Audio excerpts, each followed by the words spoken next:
Okay, welcome to the Forbidden History Chronicles. Sorry the music got cut off there. Just a slight technical issue in the OBS. Um, it had a lot to do with the operator of the OBS. Anyway, welcome. Hi guys. Love yous very much. Lynn, it's really good to see you here. Crystal, and who else have we got? And I can see Desert. G'day, Desert. um, okay, we'll get straight into the introduction. Okay, it's signs of the times. In essence, Desert discusses the history of the world and how the unseen hand has been running it from the very beginning of time. Who they are and how they have founded all of the first great civilizations that are found all around the world. About who the giants really were, and the ancient Aryan caste and slave systems, the priesthoods, the anti-gravity V-manners, the Earth-based misnomered UFOs which are man-made, the control of all forms of communications, commerce, religion, mass media, pseudo-politics, etc. It is a grand deception that is used to control all of mankind, and all instituted through the three main religions of the world in particular, used as their grand cover. Their cyber code has been revealed to him, because he has become adept within the study of the ancient alphabets, communications, symbolism, religion, custom, law, cosmology and mythology, not to mention the fallacy of today's political science and pseudoscience in particular. Desert can also define the true nature of their warfare, their shell game of bringing one civilization up for their temporary use and then taking it down for the next 500-year generational cycle, as symbolized by the classical phoenix. Desert discusses the ultimate in mind control and ancient art and the financial control, the secret societies and their blood occult rituals, and how they wage all wars throughout all time through the nations that they have created, which are all imaginations, plantations, and mere corporations. They have taken blood oaths to surrender their self-will and mind to their blind goddess, who has demanded our blood from the very beginning of time. They communicate to their minions through the movies, TV, and print media, while he can see, read, and interpret most all of it. It all says that they are using us for our ingenuity, for our collective constructive labour, for experimentation, and in the end, they intend to kill us all. They have given us full notice of what they are doing and what they fully intend to do, while all of the general population, the sheeple, they merely go there to be entertained. The New World Order is the Old World Order from the beginning of time.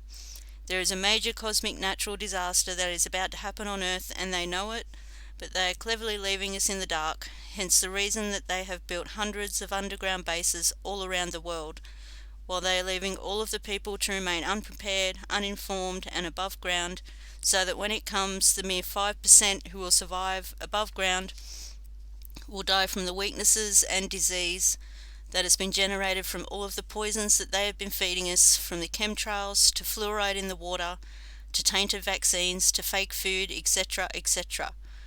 They have enslaved us all by the clever means of deception, because we, most all, are their cattle, chattel property, because they merely wanted to harness our labour, what they always needed, which is what backs most of the world's currency through the birth certificate, but they are all through with us now. It is written in stone, as it can be seen written in the Georgia Guidestones. To know the truth is to be empowered and to be prepared. We may not be able to stop what has been done and what is about to happen, but the innocent and decent people on planet Earth deserve to know. And that was written by Dezert-Owl. I'd like to welcome any new listeners and say g'day to Mew Mew. If you're listening, I hope you are, but that'd be nice. We haven't seen you in a while, so g'day to Mew Mew. Love you heaps, and hope you're safe out there.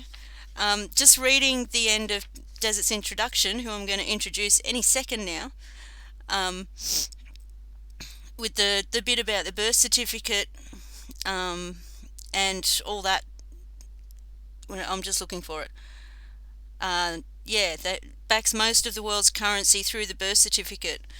I heard on mainstream media here in the land of Oz that this, I don't know if it's real or if it was a false alarm or what, but I think it was yesterday that the stock market was about to crash. They were just waiting. It was breaking news, and they were just waiting to hear what was happening at Wall Street.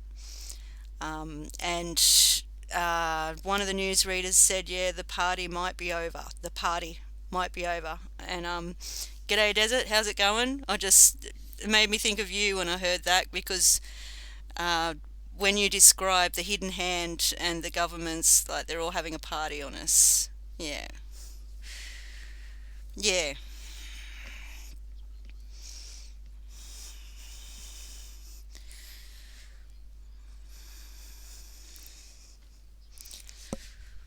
yeah,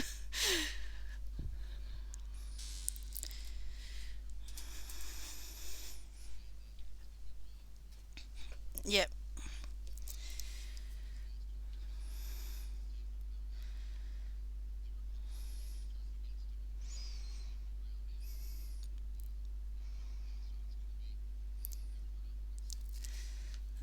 Oh, hang on, Desert, hang on. Your sound isn't working. Okay, say something now.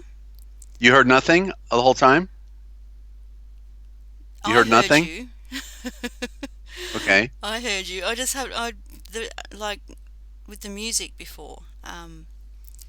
All right, Lynn, give me an audio check, or can you You hear should me? be okay now. I just All like right. reset it. All right. You got to look at the bar, Yeah, and you'll see my voice going. That's immediately. So they didn't hear anything I said, I guess. you're 10 Okay. now. Okay. Yeah, the party, I said the party is over. Yeah. The Masonic party is over because the Masons have been having a party. There was no other party for anybody else when they put us on the front line of war, and rape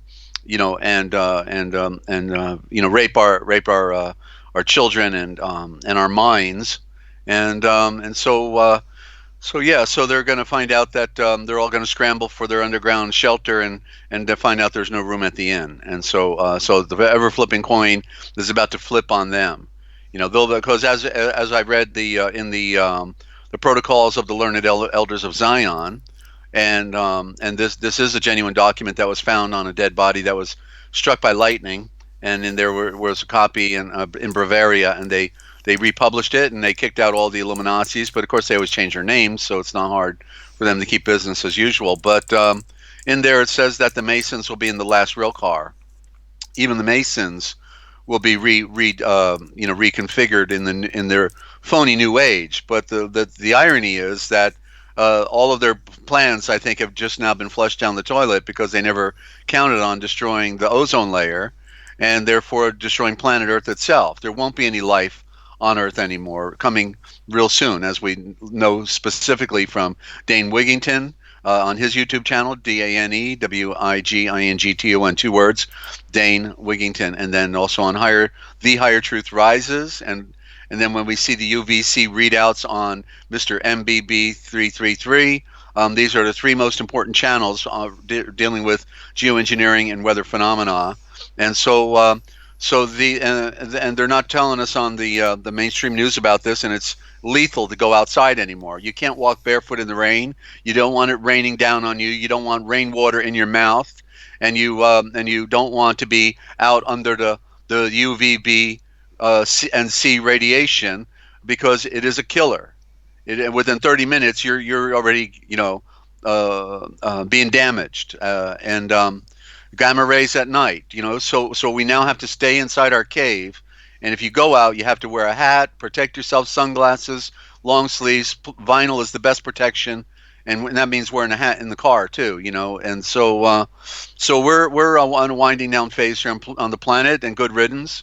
It was never my planet anyway. I feel sorry for all of the good people and for all the beautiful creatures that Yeah. thrive, that are now dying on this planet and suffering. They're suffering at the hands of these psychopaths. They wanted to kill us beat us up for, killing the tsetse fly in the backyard when we were putting in a little fill dirt, or, that we threatened the little wart frog or something. And then they come bring their bureaucrats over and want to fine us $10,000 and throw us in jail. But now we find out that these people were nothing other than the biggest hypocrites and phonies that the planet had ever seen, the Eastern Star witches and the Freemasonic order and the Shriners and all of them, all of those wonderful shiny little lapels they all wear, their little symbols, all so powerful.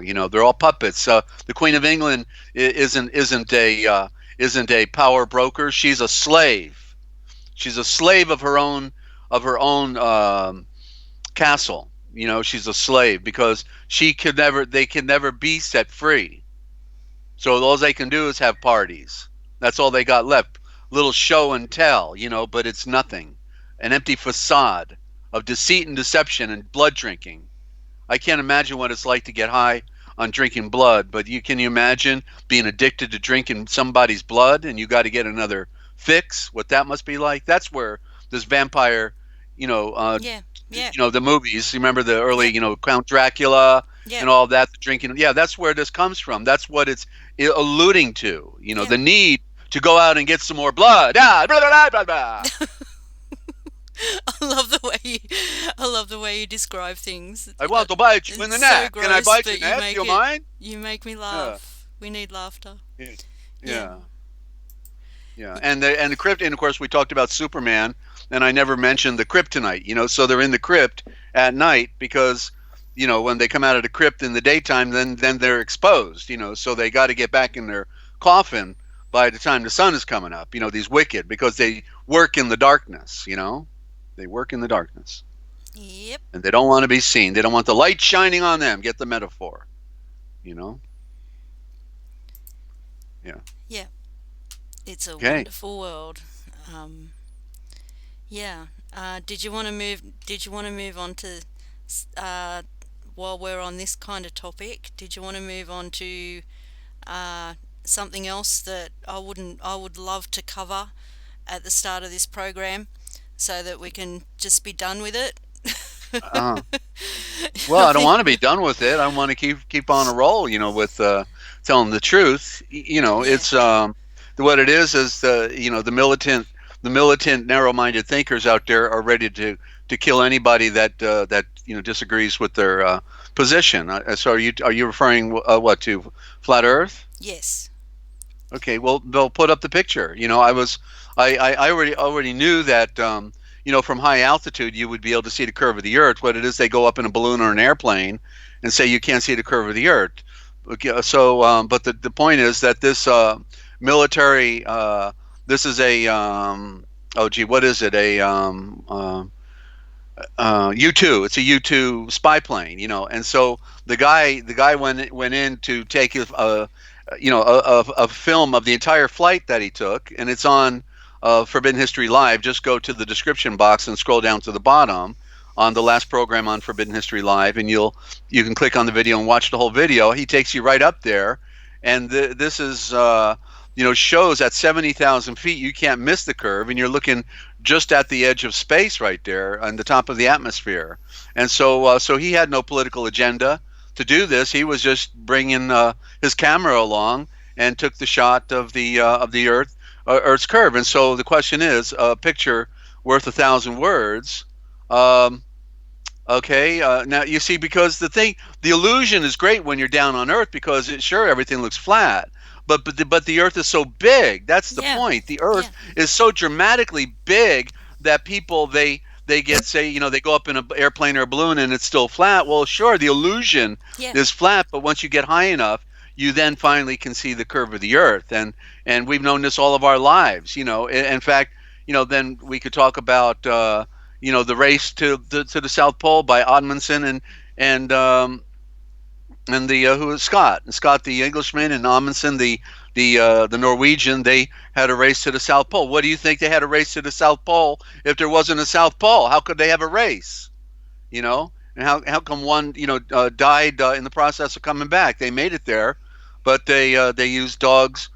They didn't use the dog sleds like Amundsen. They used horses, and they were inefficient. They were totally unprepared, the British, and but nonetheless,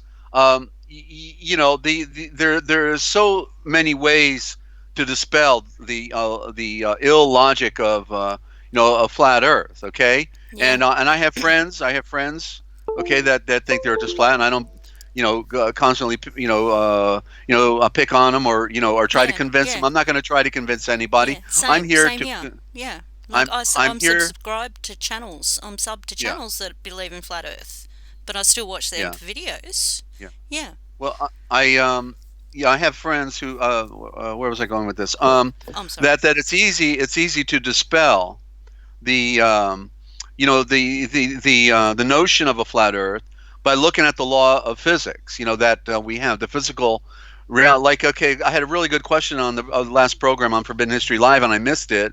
And it was by Tierra Sky. So I sent her a message just at the top before the program to invite Tierra to come by. But I'm going to use it, and then if she comes back on, I'll be glad to answer it for her again. Yeah. But she had a question. He says, "What does the ocean bounce off of to create the waves?" You see, and the ocean, That's a good question. well, it is, and it shows that she's lacking an answer, and she's a very bright lady, and has, in other words, we're not taking away anything by her posing the question, but the idea of bouncing. What does the water bounce off of? Because that's what the idea would be from the Truman Show, right? Yeah, That yeah, somehow, like, yeah, they're creating waves in a pool, yeah, right? The waves are being created in a phony pool, but they're the only way, that the waves are created, as well as the tides, what we call the ebb and the flow of the oceans.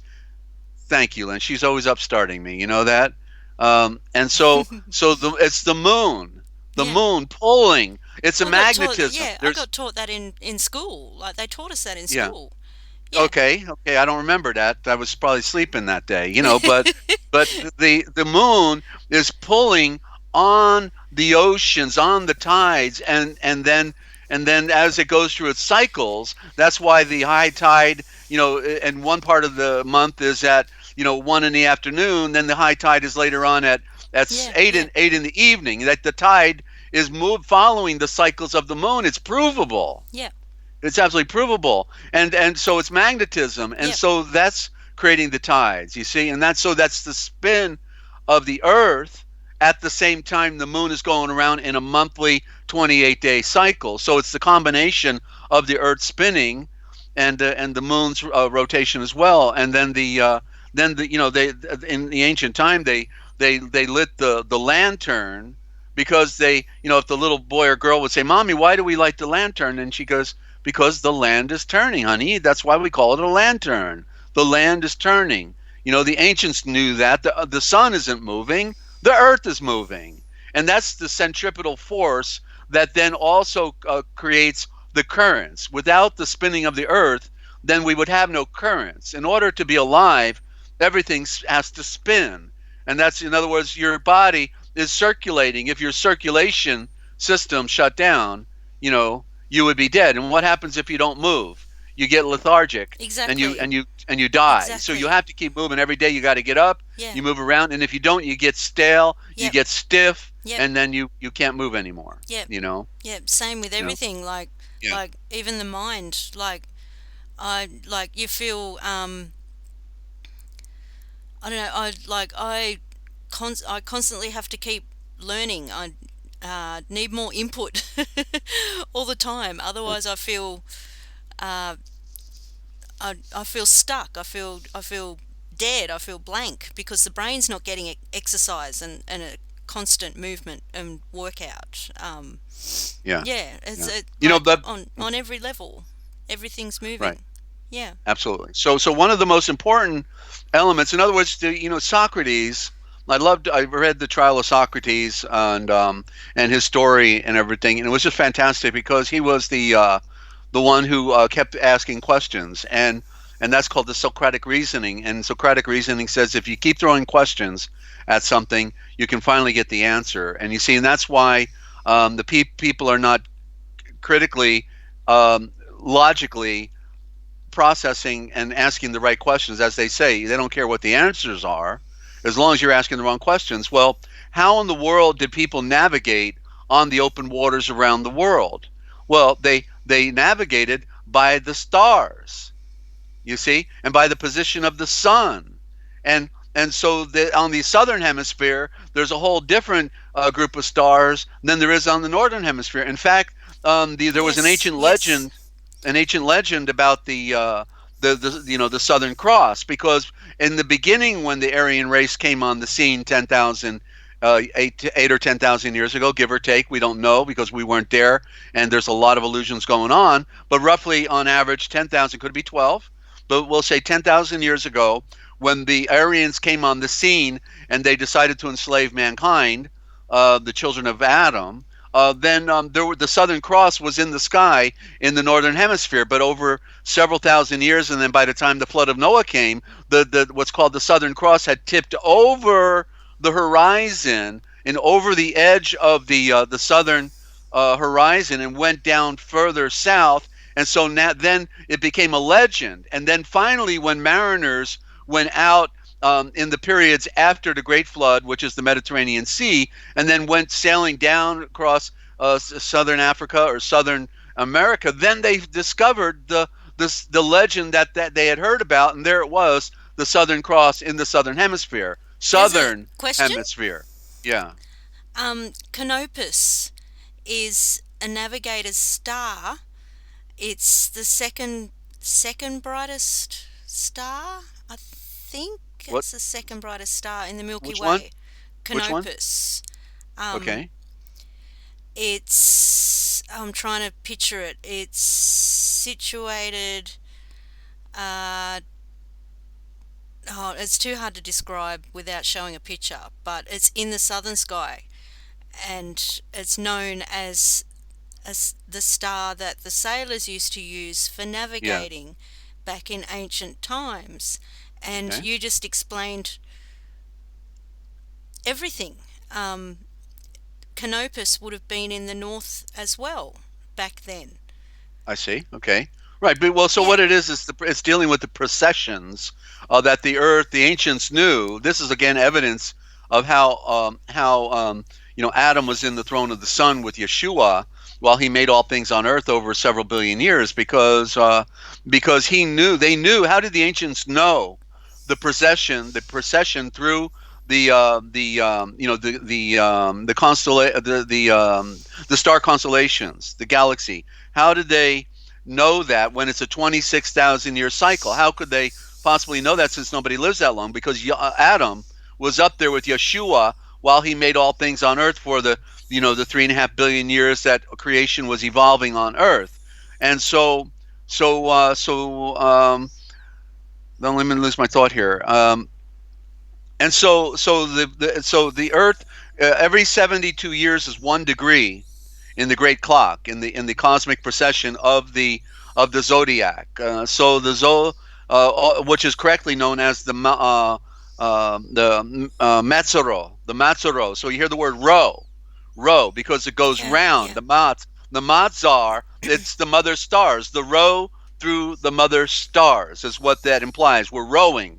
We're going through the cosmic sea. The Earth, which is like a teardrop. What do you see when rain comes down? It's round, yeah, because everything has to seek its own common denominator, and so falling through the sky, it's round. It's not flat. Um, and um, and so the same with the in the cosmic ocean, because all the planets are bobbing in a cosmic ocean, which is the Great Sea. You see, that's the cosmic sea, and then below, and this is also mentioned in our Ganesha, incorrectly called Genesis, and it talked about the upper sea and the lower sea, and it was divided by the firmament, and the firmament is actually the ozone layer and the sky. The sky is the intermediator between the lower sea and the upper sea, and so if we're talking about a sphere, then the only, obviously, the top of it would have a cold region, and the bottom of it would have a cold region. That's logical, because the equator, which means equal, the equal portion of the midpoint of the Earth, that splits it in half, the equator, then is what gets the most direct sunlight, and so the portions of the Earth that get the least amount of sunlight would then have the colder temperatures, north and south, and that's what we have. Why would you have a pancake, and right in the middle of the pancake would be a cold region called the North Pole, right? The North Pole. And Yeah. of course, if you get pictures, get this: if you get pictures of the spin of the Earth at night, and you focus your camera on the northern star, what do you see within the night picture? All the stars create lines in a spinning Around it. circle. You've seen that. Yes. You've seen that Yes. The before, right? time lapse. It's time Yes. lapse. Yeah, that's right. Yes. You can see that. So you can look at so much evidence and know that it would be impossible for them to have navigated the waters on a flat Earth. It takes the ability to move around the sky in association with your position on a globe. Okay, and so people got caught up in the United Nations flag and thought, oh, they're telling us right there in front of us. You see, it's a joke. No, no, that map actually shows who's running the world, because that Yeah. map, And it's put which there is to trick people, I reckon. well, The no, picture. well, not necessarily. I mean, it ultimately probably served that purpose. You see, it's obviously serving that purpose, but the it shows who's running the world, because there was only one nation, one culture on Earth that made that flat map is called a planisphere, and the culture that created the planisphere from the beginning of time is the excuse me, is India.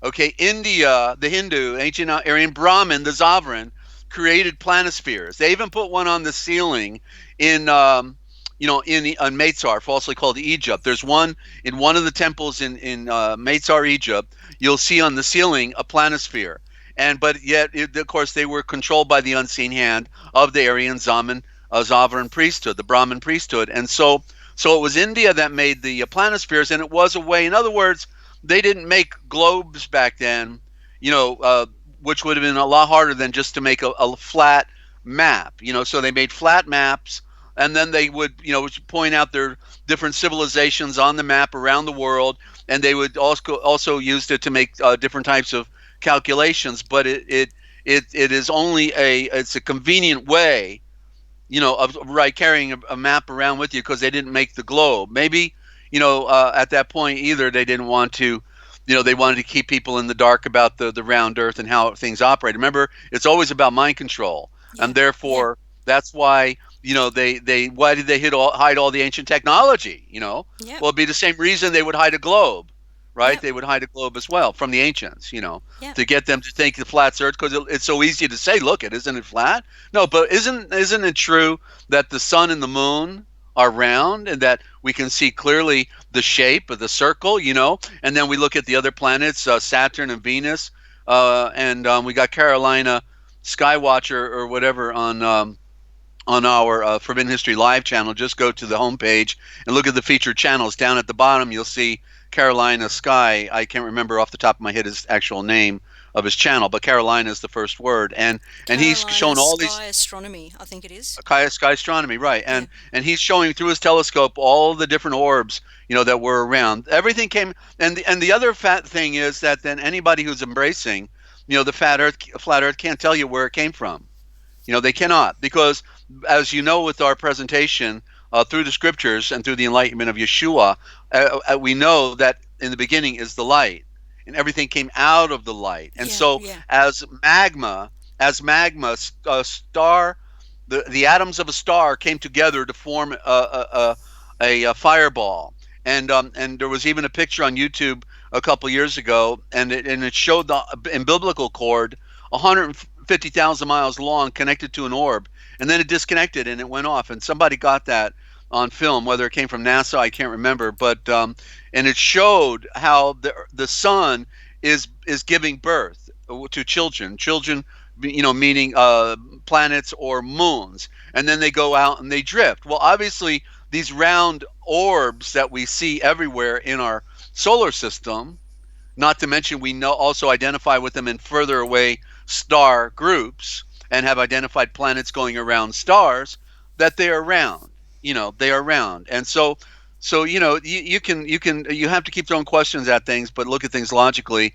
And that's why we go around the sun, because the sun is the mother star.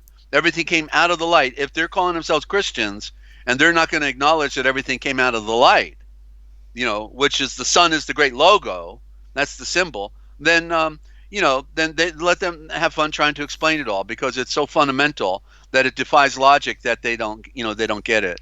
And that's okay, because uh, I all I want to say is that the one who made all things is the one who reveals all things, and by being connected with him, you can explain all things. And we define all the words, and when we reveal the code, and we prove out that all of our scriptures have been manipulated by Masonic, occultic, Vatican assassins, Jesuits, and the like, and therefore, my substance, of what the knowledge that Yeshua gave to me is all put out on the broadcast. Okay, and I don't like to have to belabor this issue over and over, but it's important every now and then to just get on the record, because the militarism is so great against anybody who's different. They made flat Earth into a religion now, and either you're with Yeah. us or you're against us. Yeah. That's about bottom line what it comes down to. Yeah. You know. Yeah. Can I add? Can I add stuff to that? Sure. And Hans, hey, how you doing? Okay, um, see Hans jumping in here. yeah. G'day, Hans. Um, uh, I remember. Yeah, I wanted to put the UN picture in there because it was part of when I was researching. Oh, it was probably about 6 years ago now. Um, I was searching for truth, but I was under intense targeting, and I was very confused because I think I was starting to wake up and see the matrix that we're in and not understanding what I was Yeah. seeing. Um, so I was looking everywhere for answers, and I nearly got convinced with the flat earth. I looked into it a lot, and the UN picture was one of the things I saw that kind of kept me looking to see if Hmm. it was true. Yeah. Um, And yeah, and like I'd got to the point where I just thought, okay, I'm not going to obsess with this anymore. The world isn't what I thought it was, and so be it. Yeah, I'd got to that point where I didn't really care if it was round or flat. I was that confused, and um, even up to the point where I first put the heard picture back you. up. Hmm. Which picture? Go ahead. Of the high altitude flight. Since we're talking about it, let's get the Okay. picture up again. Um, Uh, yeah, even up to the point where I first heard you explain it logically on one of your earlier programs. And I remember commenting in the chat. Thank you. I remember saying thank you. You just confirmed uh, what I always knew. Like I always knew that. I was distracted and confused. Um, I grew up on the coast, and when I lived there, I'd sit there on the headland and just look at the ocean for like I could sit there and watch the waves for hours. yeah. Yeah, Yeah. and you can And see the mhm. curve. You can see the curve. It's not as prominent as that picture on the screen, but Yeah. there's a definite curve when all you see is ocean and horizon in front of you. There Well, there is a okay. slight curve, Yeah, and definitely. not only that, but of course, when you're in the ocean and you're away from land, it's a fact that you can't see any further than 4 nautical miles. And if you watch a ship go away Yes, over, it goes yes, over the horizon after four yes, nautical miles. It goes down. yes.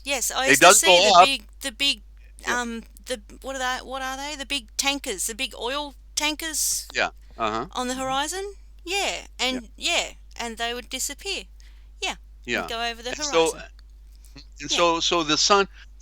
And real quick, because I got another comparison, but are you able to put that description and that link in your description box on that YouTube, or that the YouTube spy plane? Can you put that in the description for people if they wanted to check it out? I can. I don't know if I can do it right now, but I can. No, not right now, but after the broadcast, yeah. Okay. Yeah, that way Yeah. they have access. They don't have to go over to the other channel. They can just Yeah. immediately access it Yeah. and check it out for themselves and share it with their friends. Yeah.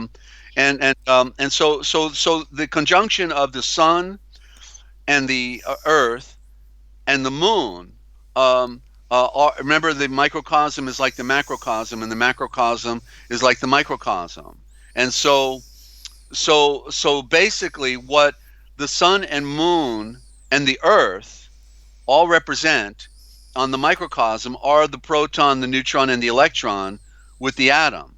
You see, they are the sun and the moon are going around, right? The neutron, then the neutron would be, and I'm not good at atomic physics, okay, but I get the idea. I Yeah. get the picture Yeah. of what's going on with the atom. There's three: the proton, neutron, electron, and they're going around each other, and that's on the microcosm, the atomic level that we can't see with our eyes, and therefore it explains the laws of nature, because what we're dealing with are two opposing forces, and they're going around, right, and they're going around and they're going around, and that's what you have with sun and moon, because you have one that is of the light and it's dominant and powerful, and then one that is, that it has no light and it's solid, and so it's an opposite end of the spectrum, solid matter versus light creation, and so where everything came out of the light, the garden of the atoms, and what is the earth made of? Atoms.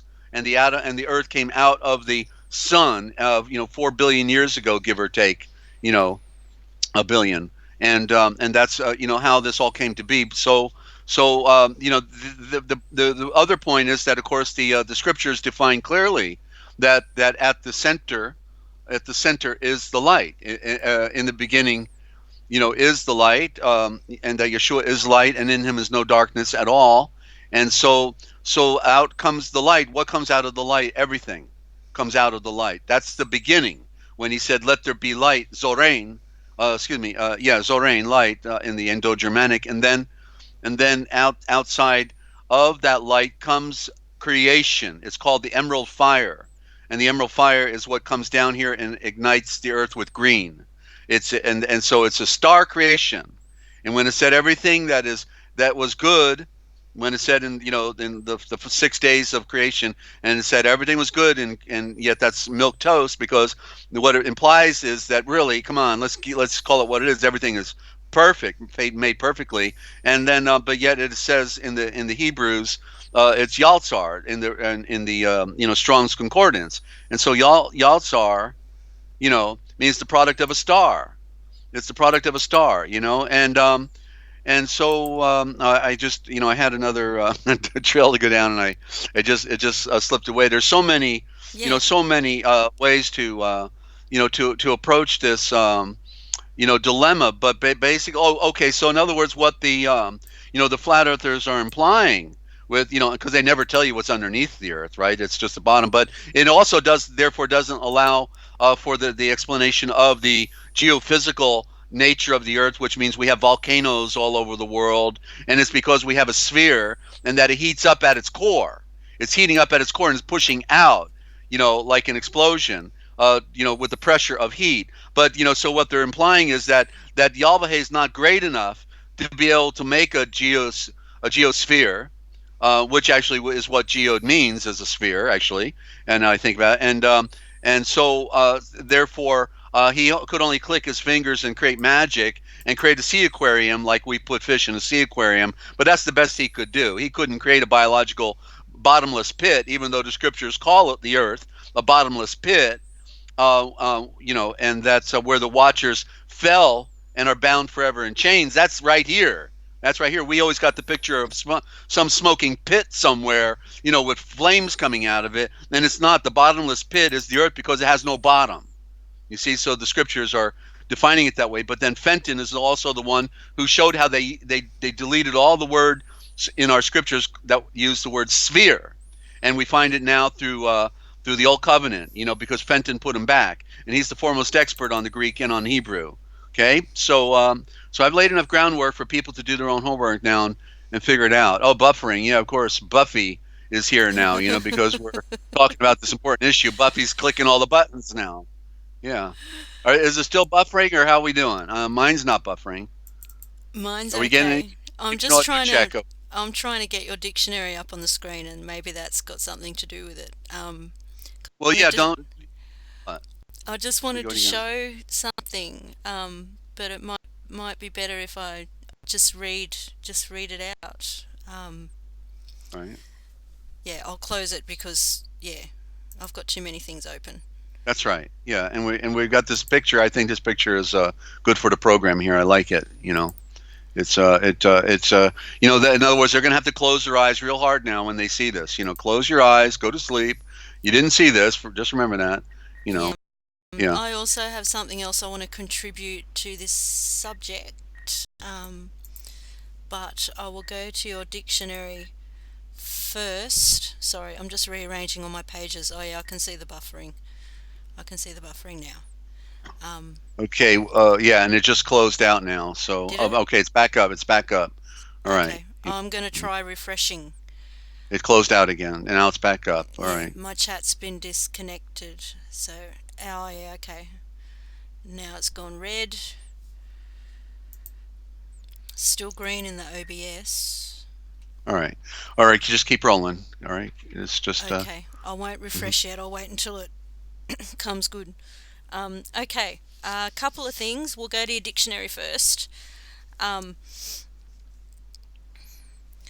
okay, I looked up UN in your dictionary, and underneath UN, the letters UN, um, is the word one. Mhm. Um, Right. and yeah, and Okay, but wow, before I you go think. there, I just want to say that UN on its surface means on.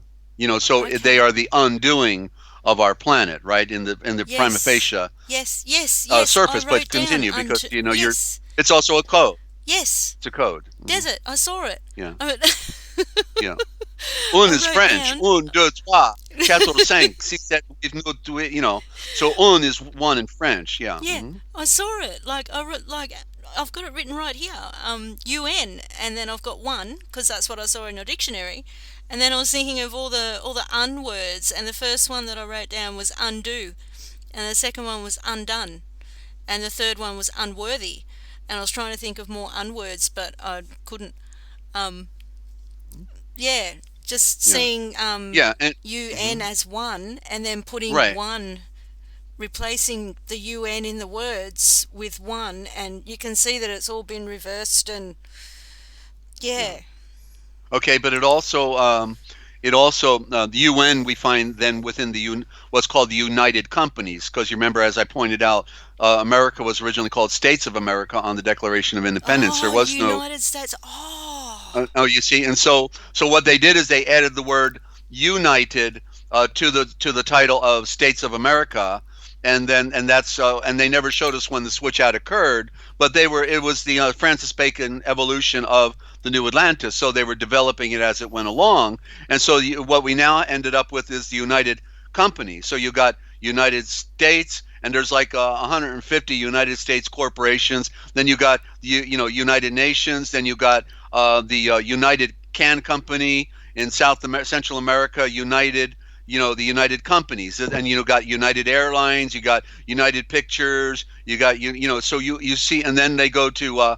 And it also it has a double meaning in this fact of being united, we think meaning unity, but then at the same time it means unknighted, right? So we are the unknighted because they are the ones who go to the queen and wow. get knighted when they do a good job. Like the entertainers keeping us under the spell, right? Or the military people, they all go get knighted, right? Yeah, and we're the Wow. unknighted. Yeah, that's okay. Wow. Or but again in the code it could also mean one night, one night, one Yes. darkness. Yes. All of these things can come out of it. Yeah. Yes. How's Yeah. how Like we're still broadcasting. Yeah, can you hear me? I can hear you. Can you hear me? You can't hear me? I can hear. Can't you hear me? Ninja. Wow. I hear you. Mhm. I can hear Okay. you. Audio check, please, out there. Wow. Yeah, it's fine in my OBS, but Okay. I'm having real problems with. Oh, it says stream complete now. All right, thank. All It's right, you're back. back. Um, Well, all right. Well, I think I we've done still can't enough. see a picture. I can get to the chat now. All right, Yeah. all right. Do you want to Well, it's continue? now it's buffering again. Okay. Uh, well, yeah, I guess we can continue. We've lost half our audience with the buffering. So okay, let's. Why don't we just take a musical break and see if some people come back on, and we'll go from there. We can get into some words. I got some words in front of me here. Okay, I just Okay, went and we can. off. I just Take, went offline.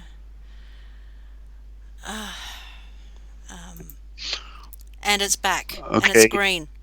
Yeah, I just wanted to say Okay. one thing before we go to a break. That's adding an Okay. observation Thank you, with the. Crystal. Oh, it's Thank you, gone Lynn. again.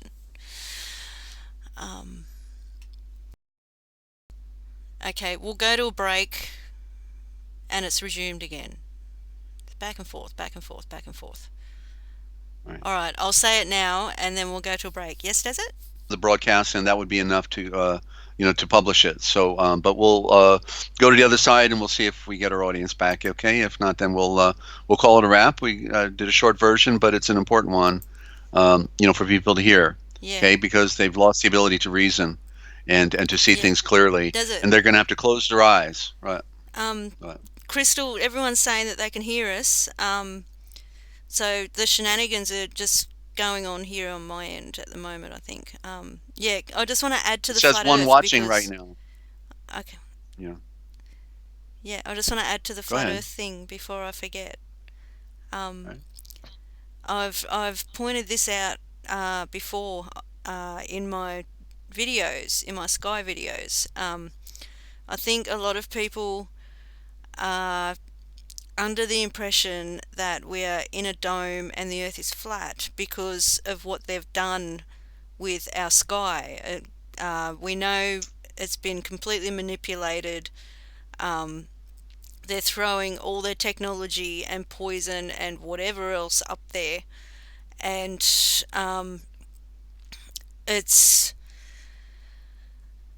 full of frequencies, manipulated clouds, fake clouds, and there's a TV screen up there that they're going to project holograms on.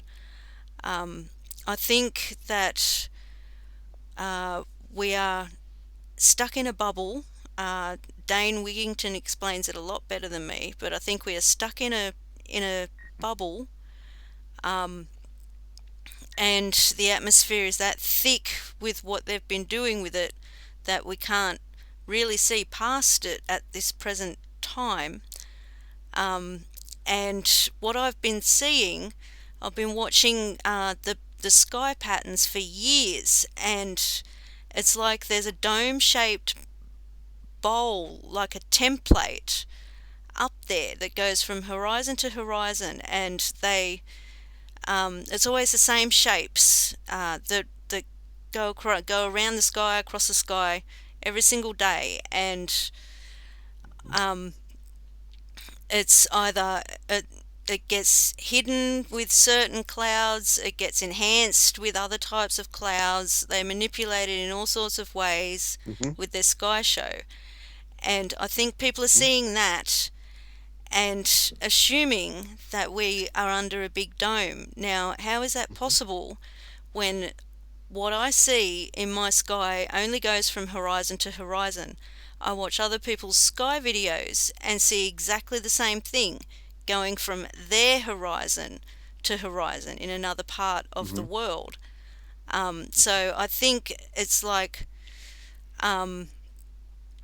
been created by the controllers, and I don't know whether intentionally, unintentionally, but it's like little mini domes all around the world, if you know what I mean. Like we're on a globe, and they've made the Mm-hmm. sky into little mini domes. It's hard to explain, but yeah, like little Well, there's bowls. one sphere. It's just one Yeah, sphere. That's all it yeah, is. And yeah. But this is and what they've done and the and, underneath yeah, the bubble with the yeah, sky. They've and made it look yeah, like that.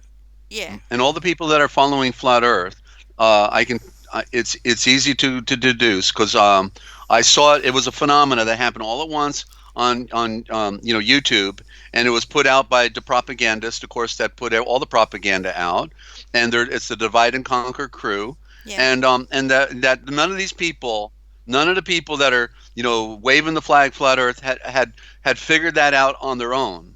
But yet because they heard it from somebody else, which is my classic question. My all-time question is, the things that you follow, are these things that you have received from somebody else that has handed it to you, or the things that you follow, did they come to you directly by revelation from Yeshua? Because when I found the truth, I found out that the truth was 180 degrees in the other direction that everybody was going in. In other words, as you know, what I talk about, what I talk about is what nobody else is talking about. Yeah. And they're just quoting scripture like parrots, saying, Jesus loves you. Yes, I know, for the Bible tells me so. But they can't interpret the words. They're using slavery words. Yeah. They know, they figured out the earth is not a sphere, but they're still using slavery words like believe and holy, and bless, and all of these, behold, all of these term baptized, Baphomet, Baphomet. It's all they're using the code words of the occult, and at the same time they're claiming to be children of the light. So how can you be a slave to their form of communications, and at the same time claiming to be of the light when they're of the darkness? Pure and true. And so be set free. Yeah. Yeah. So start defining for me the words. If you know the earth is flat, tell me the meaning of the words, and show me the corruptions in the scriptures, because I will show them to you. While you want to tell me the scriptures confirm a flat earth, not. Well said, Desert. Or well sparked. Well sparked, Desert. Yeah. Yeah. Okay. Hey. I was going to say... Clock needs to go on a break now. I was going to say, did we do enough damage with that topic now? Yeah, I think we did. We don't need to hammer it anymore. Let's go to a break, and when we come back, let's do some words. Let's get back with our normal algorithm and get into the dictionary. I've got a great read on Job, the perfect man. Oh, there's another dirty word. Job, the perfect man, and it's like 2 pages. So we're going to find out what the perfection is all about within the spiritual walk. Desert. Wow. Just wow. What you're going to read is just very appropriate. Like just. Yeah, I'm just wowing personally. That's all. Okay. Okay, we'll go to a break. All right, let's do that. Let's give us 7 minutes, and we'll hopefully bring some more friends in at the same time. Time to call your friends, ladies and gentlemen. Okay, because it's what they didn't want you to know that we tell. Where? That we tell right here, Desert. Thank you very much. I'm just looking for the break. Keep talking if you want. I'm just looking for the break. Looking for the break. I'm the break's right here. I'm muting out. Well, I'll see you. Yeah, good on you. Okay. Please stay with us. It only gets better, guys. Thanks for tuning in, and we'll be back after the break.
Okay, welcome back.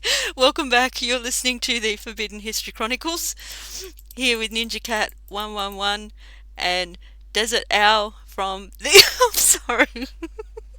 From the Forbidden History series YouTube channel, and also Forbidden History Live, and also featured on. Sorry, I'm scrolling as well while I'm talking. Um, Also featuring on the Cosmic Essence and another new channel. I don't know. You keep changing the name of it. Farah Fenton Bible Read. Is that what it's?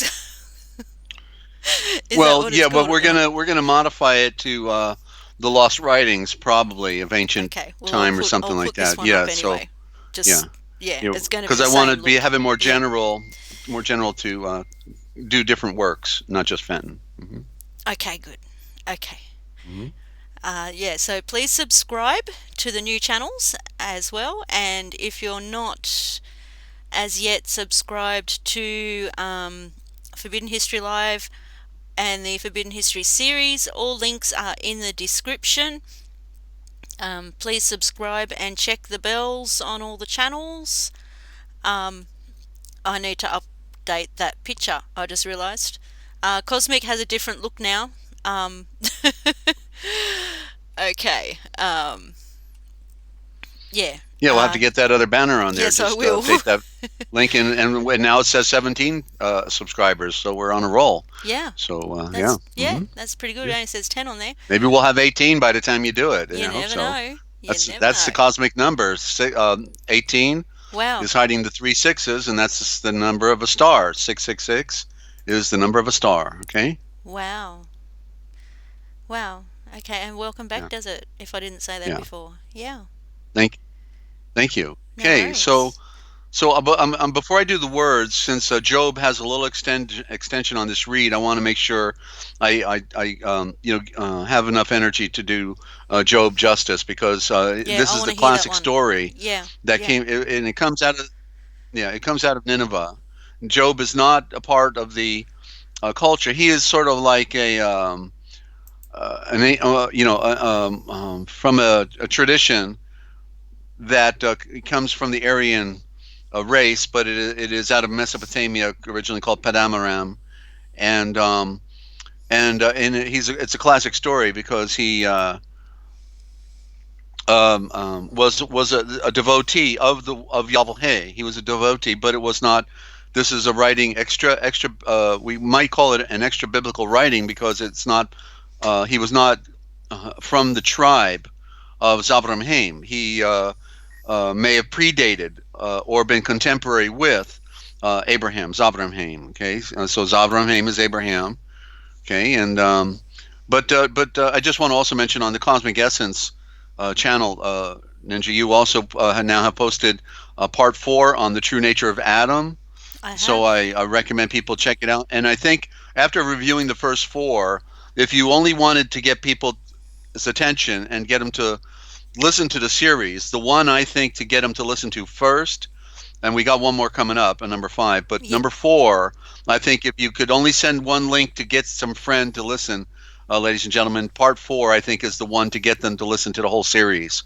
Okay, because I get on a roll with each program, and I was going somewhere, and by part 4 I really spelled out in a way I think that will really capture people's ability to see things that they've not seen before. So go check out part 4 on the Cosmic Essence, and please do subscribe, because after all, you wanted to know, right? And so get some friends to do an mini email campaign to your list, and share that, won't you? And thanks for doing that.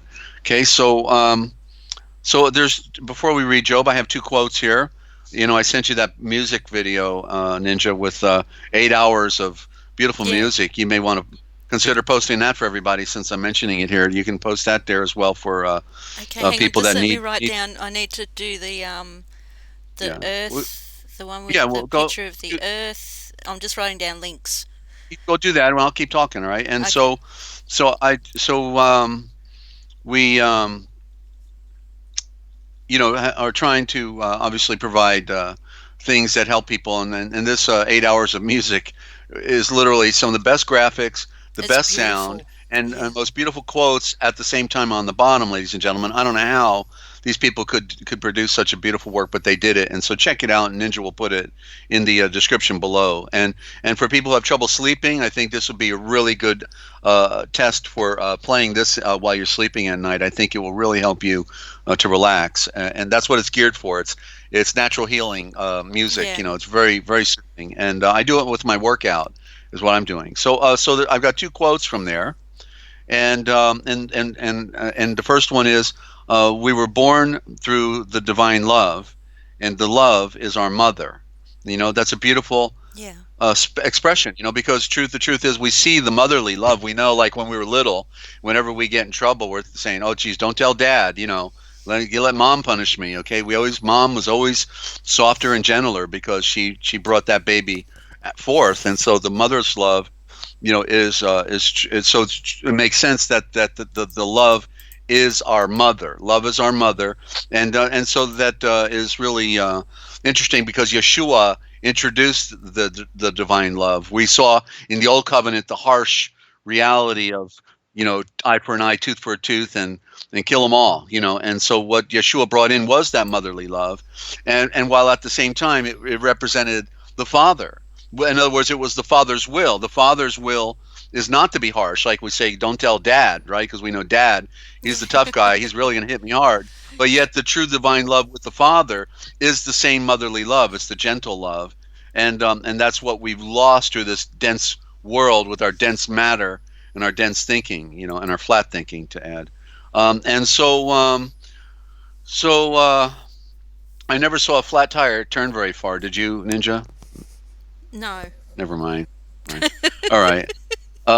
Okay, flat tires aren't going anywhere. Bottom line. Okay, so the other quote was, "Our first duty to love is to listen." Okay, our first duty to Yeah, I love remember. is to I saw listen, that one. and Yeah. yeah, and so we have to. That's why we got two ears and we got one mouth, right? So we have to listen twice as much as we talk, because I don't know how many times I used to put my foot in my mouth, but I learned real early on in life, I don't want to talk anymore. I want to listen, and I did a lot more listening because I was having to learn a lot of things the hard way in life, and that's a tough way to go. But love is beautiful, because love, when we know people are following the divine love, then we're not afraid of being wrong or making a mistake, because we know that our friends are here to save us. Those who love us are here not to condemn us, but to save us. Whereas people in the world, they're ready to get some flesh. They want to get some flesh out of your hide. For how dare you think that way, or how dare you,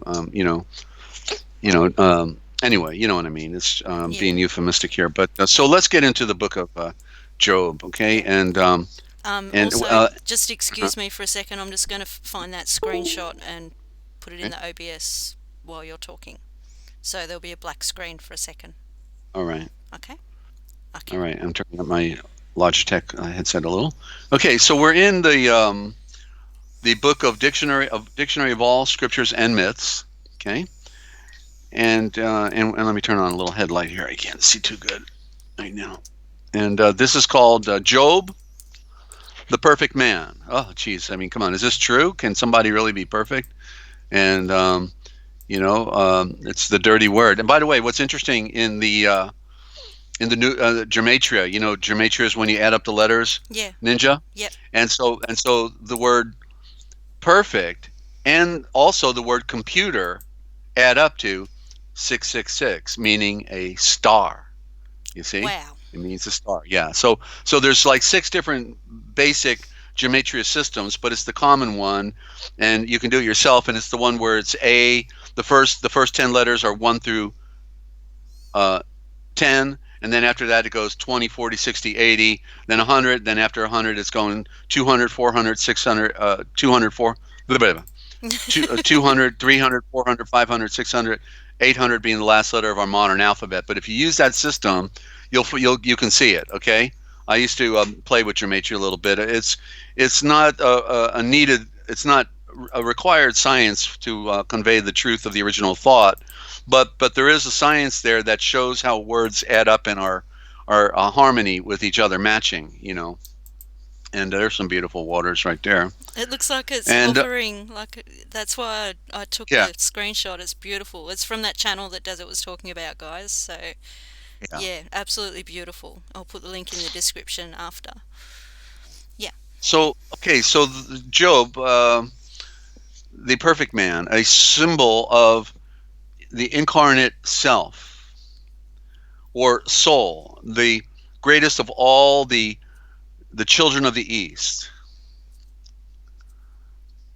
That is the rising sun self. So you see, we're being referred to in the metaphor as rising suns, right? A star, okay, rising, and and the self abandons his spiritual wealth on the higher planes and descends to incarnate in the forms of the lower planes. So it's talking about the transition. That's what happened to Adam. He was on the higher plane, and he descended into the to incarnate in the forms of the lower plane. And then the having undergone unsullied the strife and suffering of the life in matter, he puts off from him the garments of imperfection and rises to a more glorious, illuminated, that's glorious, illuminated, that's a code, state than before on the higher plane at the end of the cycle. Okay, and well, that's what we're supposed to do anyway, not that there's a guarantee, because we have to be the guarantor of our own soul novation and our transformation. So the healer in sunrise, Barokeeth, endowed, enlightened, and separated, with the mind's eye foreseeing in the night the latter end of Job. Well, that would be Yahweh then in the Old Covenant. I wasn't sure what I was reading, because Lord is being used for more than one thing, you know, and we have to see the text that it's in. So the Yahweh, endowed, enlightened, and separated, with the mind's eye foreseeing in the night the latter end of Job, more than the beginning. And by the way, Job being a corruption, okay, see, again, if you know the code, you really get the. So I'm going to share with you something that nobody ever mentions, and it's absolute truth. So Job. It's interesting because it sounds like job, doesn't it? It's like your job, Yes. but it's correctly YOV, and there you got the prime symbols with the circle in the middle for the sphere, and it is the Y for the yellow of the sun, and the V in this instance represents the moon without the light, the both spectrums, right? As we talked about the opposite spectrums, and there's the Y and the V on opposite spectrums. In the middle is the circle for the sun, earth, and moon. And what is therefore Yov, correctly Wow. pronounced Yov, mean? It means life. You see, it is Wow. life. Your job. In fact, what do they say when you have a job? Right? They say, "What do you do for a living?" Right? And you say, "Oh, I'm a carpenter. I'm this." But you see, no. What I do for a living is I live. I put on the light. That's what I do for a living. I don't, So they converted our living into our occupation. Right? You see how they switched it out? They got Desert, us thinking what we do. I see something else Yeah. there. I don't know if Uh huh. I'm correct.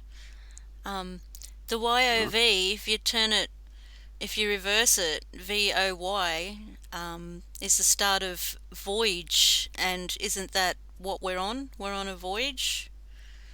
That's very good. Thank you. Voyage. Voyage. And Wow. so yeah. So it's the void. Then there's the word void, right? The word void meaning the void of the ages. We're crossing a void, aren't we? We're Wow, going back Desert. to the light. We're This is crossing the void of amazing. space. Yeah, Wow. in the Oh, I age. love this. Please Yeah. continue.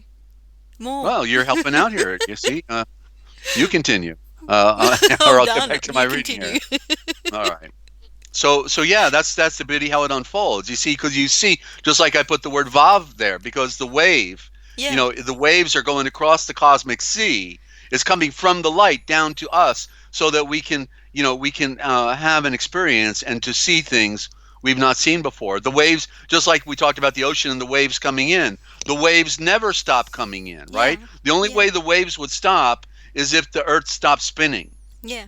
You see, if the Earth stood still, then it would stop because there's no Then pull. yeah, But it's the it's the ocean spin would of be the Earth flat. that Yeah. creates the waves. Yeah. The pull, the pull. Yeah.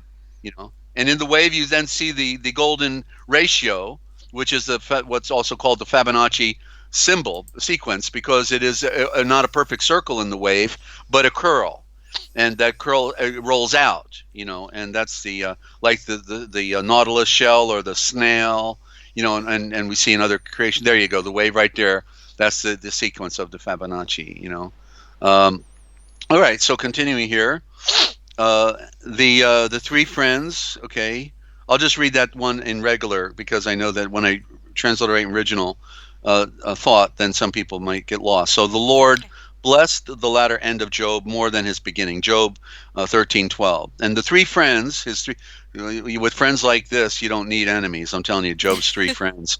Of the innermost spirit are the three natures which enclose it, namely mental, astral, and the physical natures, which at first are rudimentarily sheaths, that is, afar off, without self-consciousness, for they knew him not.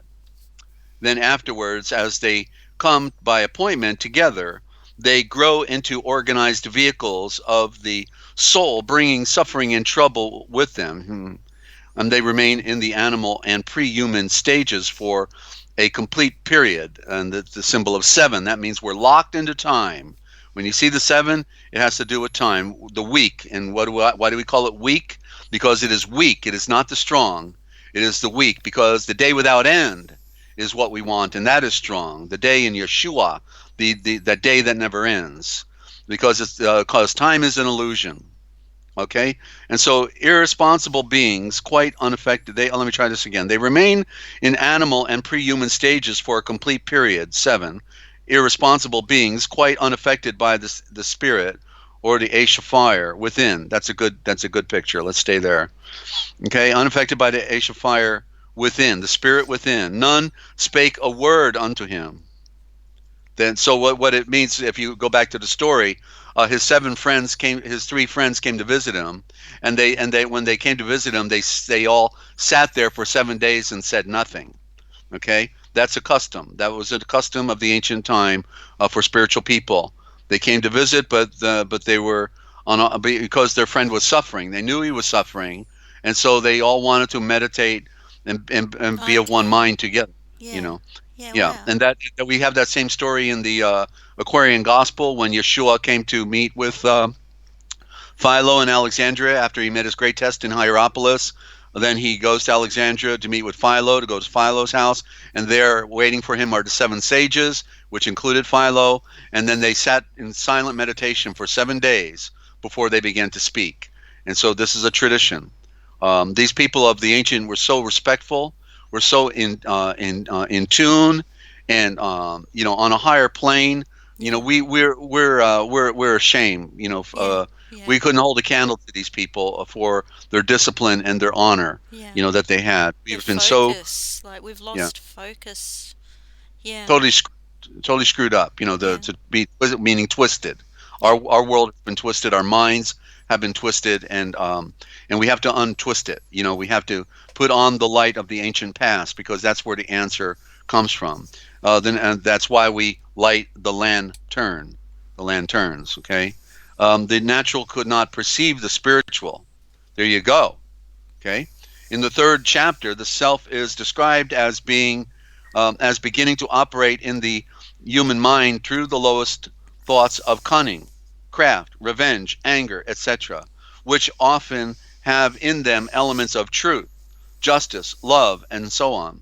The self, capital S, is said to curse his day, in that he has to work in ignorance, that's darkness, and the opposites of goodness and love.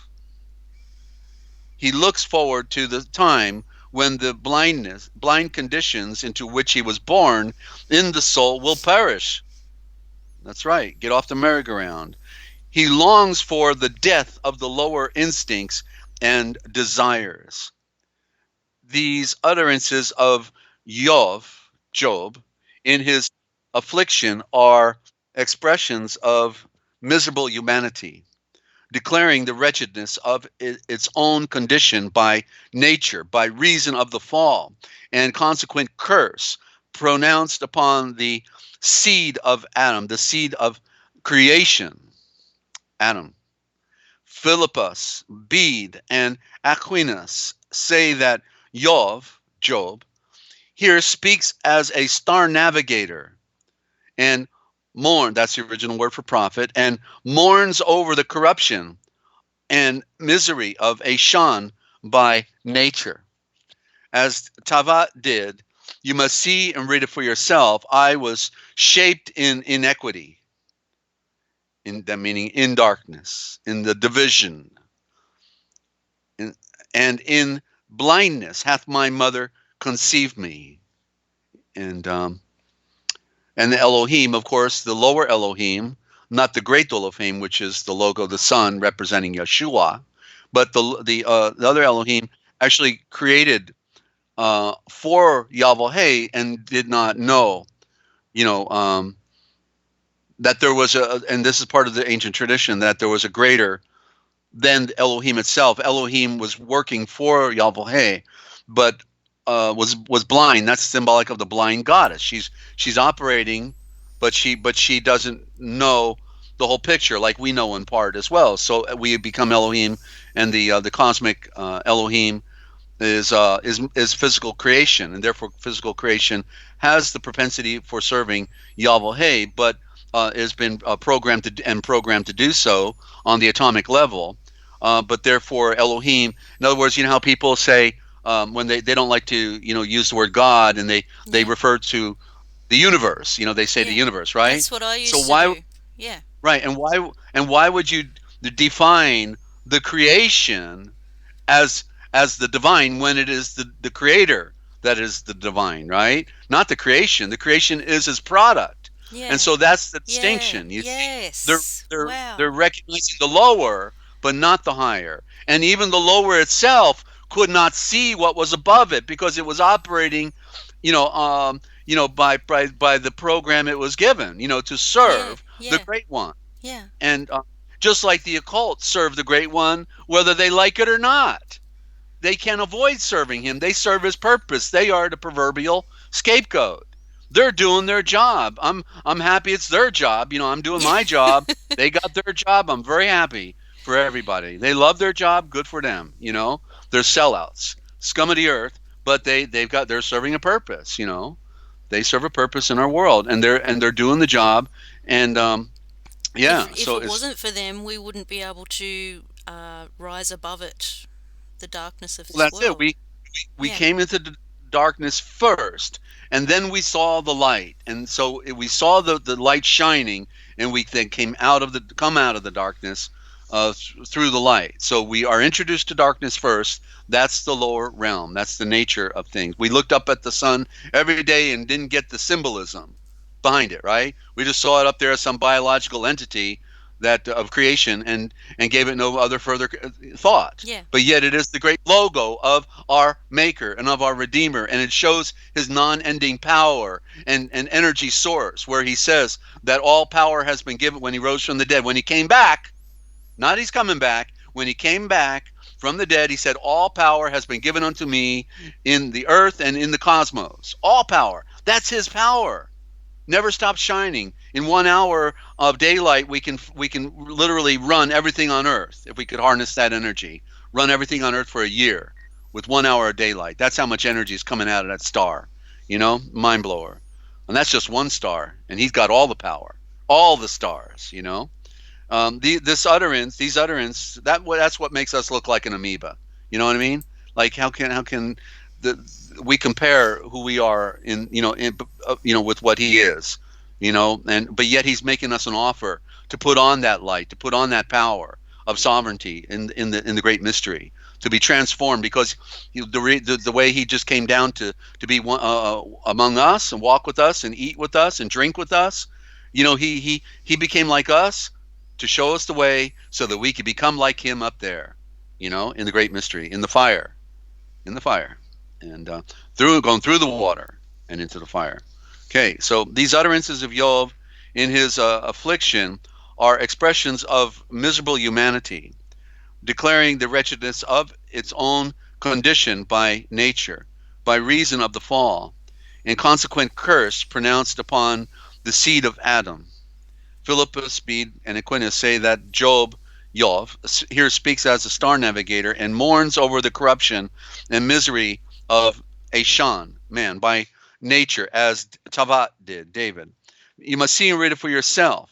I was shaped in iniquity, and in sin hath my mother conceived me. I read all that already. And Saint or Ambrose declared that the confession and lamentation of the blindness, of your blindness, and misery of fallen humanity in Yov is tantamount to a desire for deliverance by the new birth, which is in Moeshiach, in the Christ. Okay, that's Wadsworth's Bible on Job. In the fourth chapter, the mental nature Eliphaz, symbolized as Eliphaz, begins to assert itself and reflect upon the conditions of self and non-self. The awakening of the conscience is described as a spirit calling from within and causing fear and trembling. It is the voice of the Yahweh, who is the great Elohim, aka Lord God, in the Ganun garden, the Ganun, the garden at high noon. That's what it means. Ganun means garden at high noon, because the high noon is the pure garden. The light is the pure garden, the higher garden that everything else came out of, proclaiming the ethical law and the imperious demands of the spiritual nature. It is pointed out that the characterizations or personalities are not the abiding part of the soul. That is, that outer shell.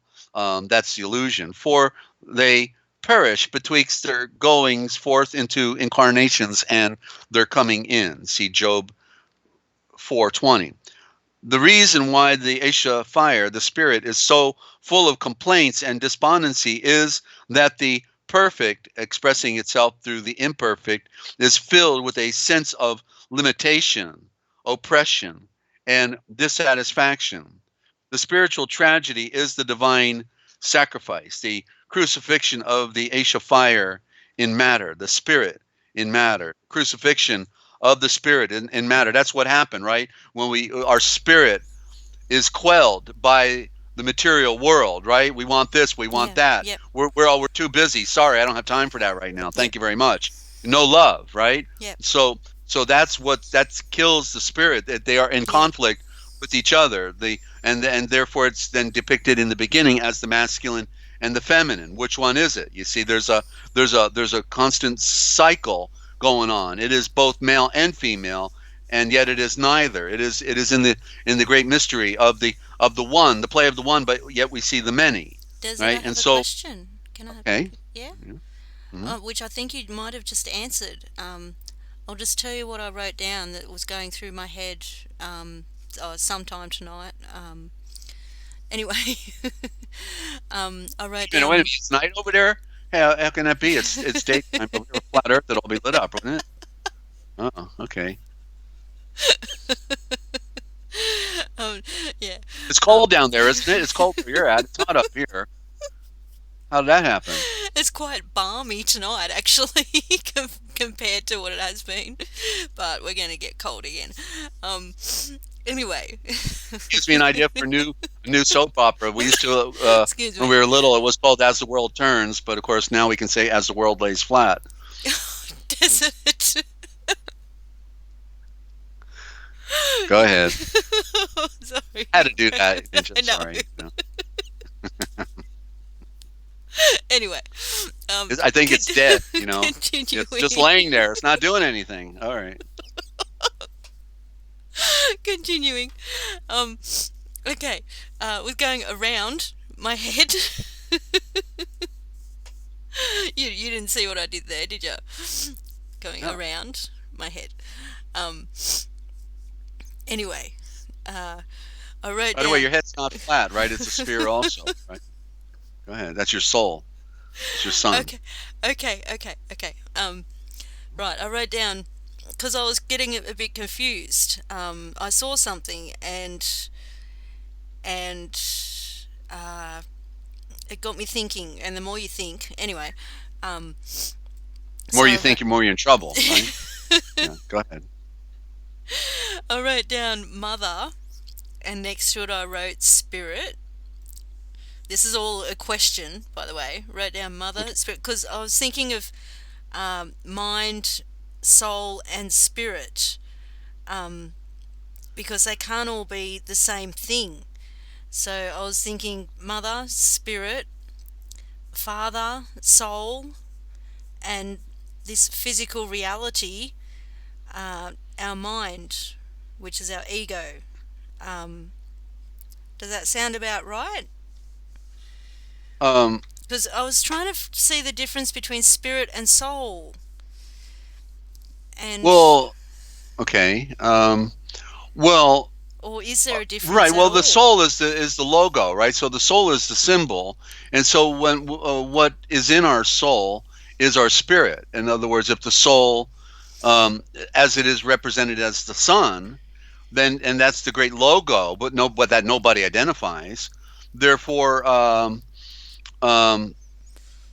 it's the house. In other words, as we read in what is it in Psalm 19 the other day, that the sun is his tabernacle.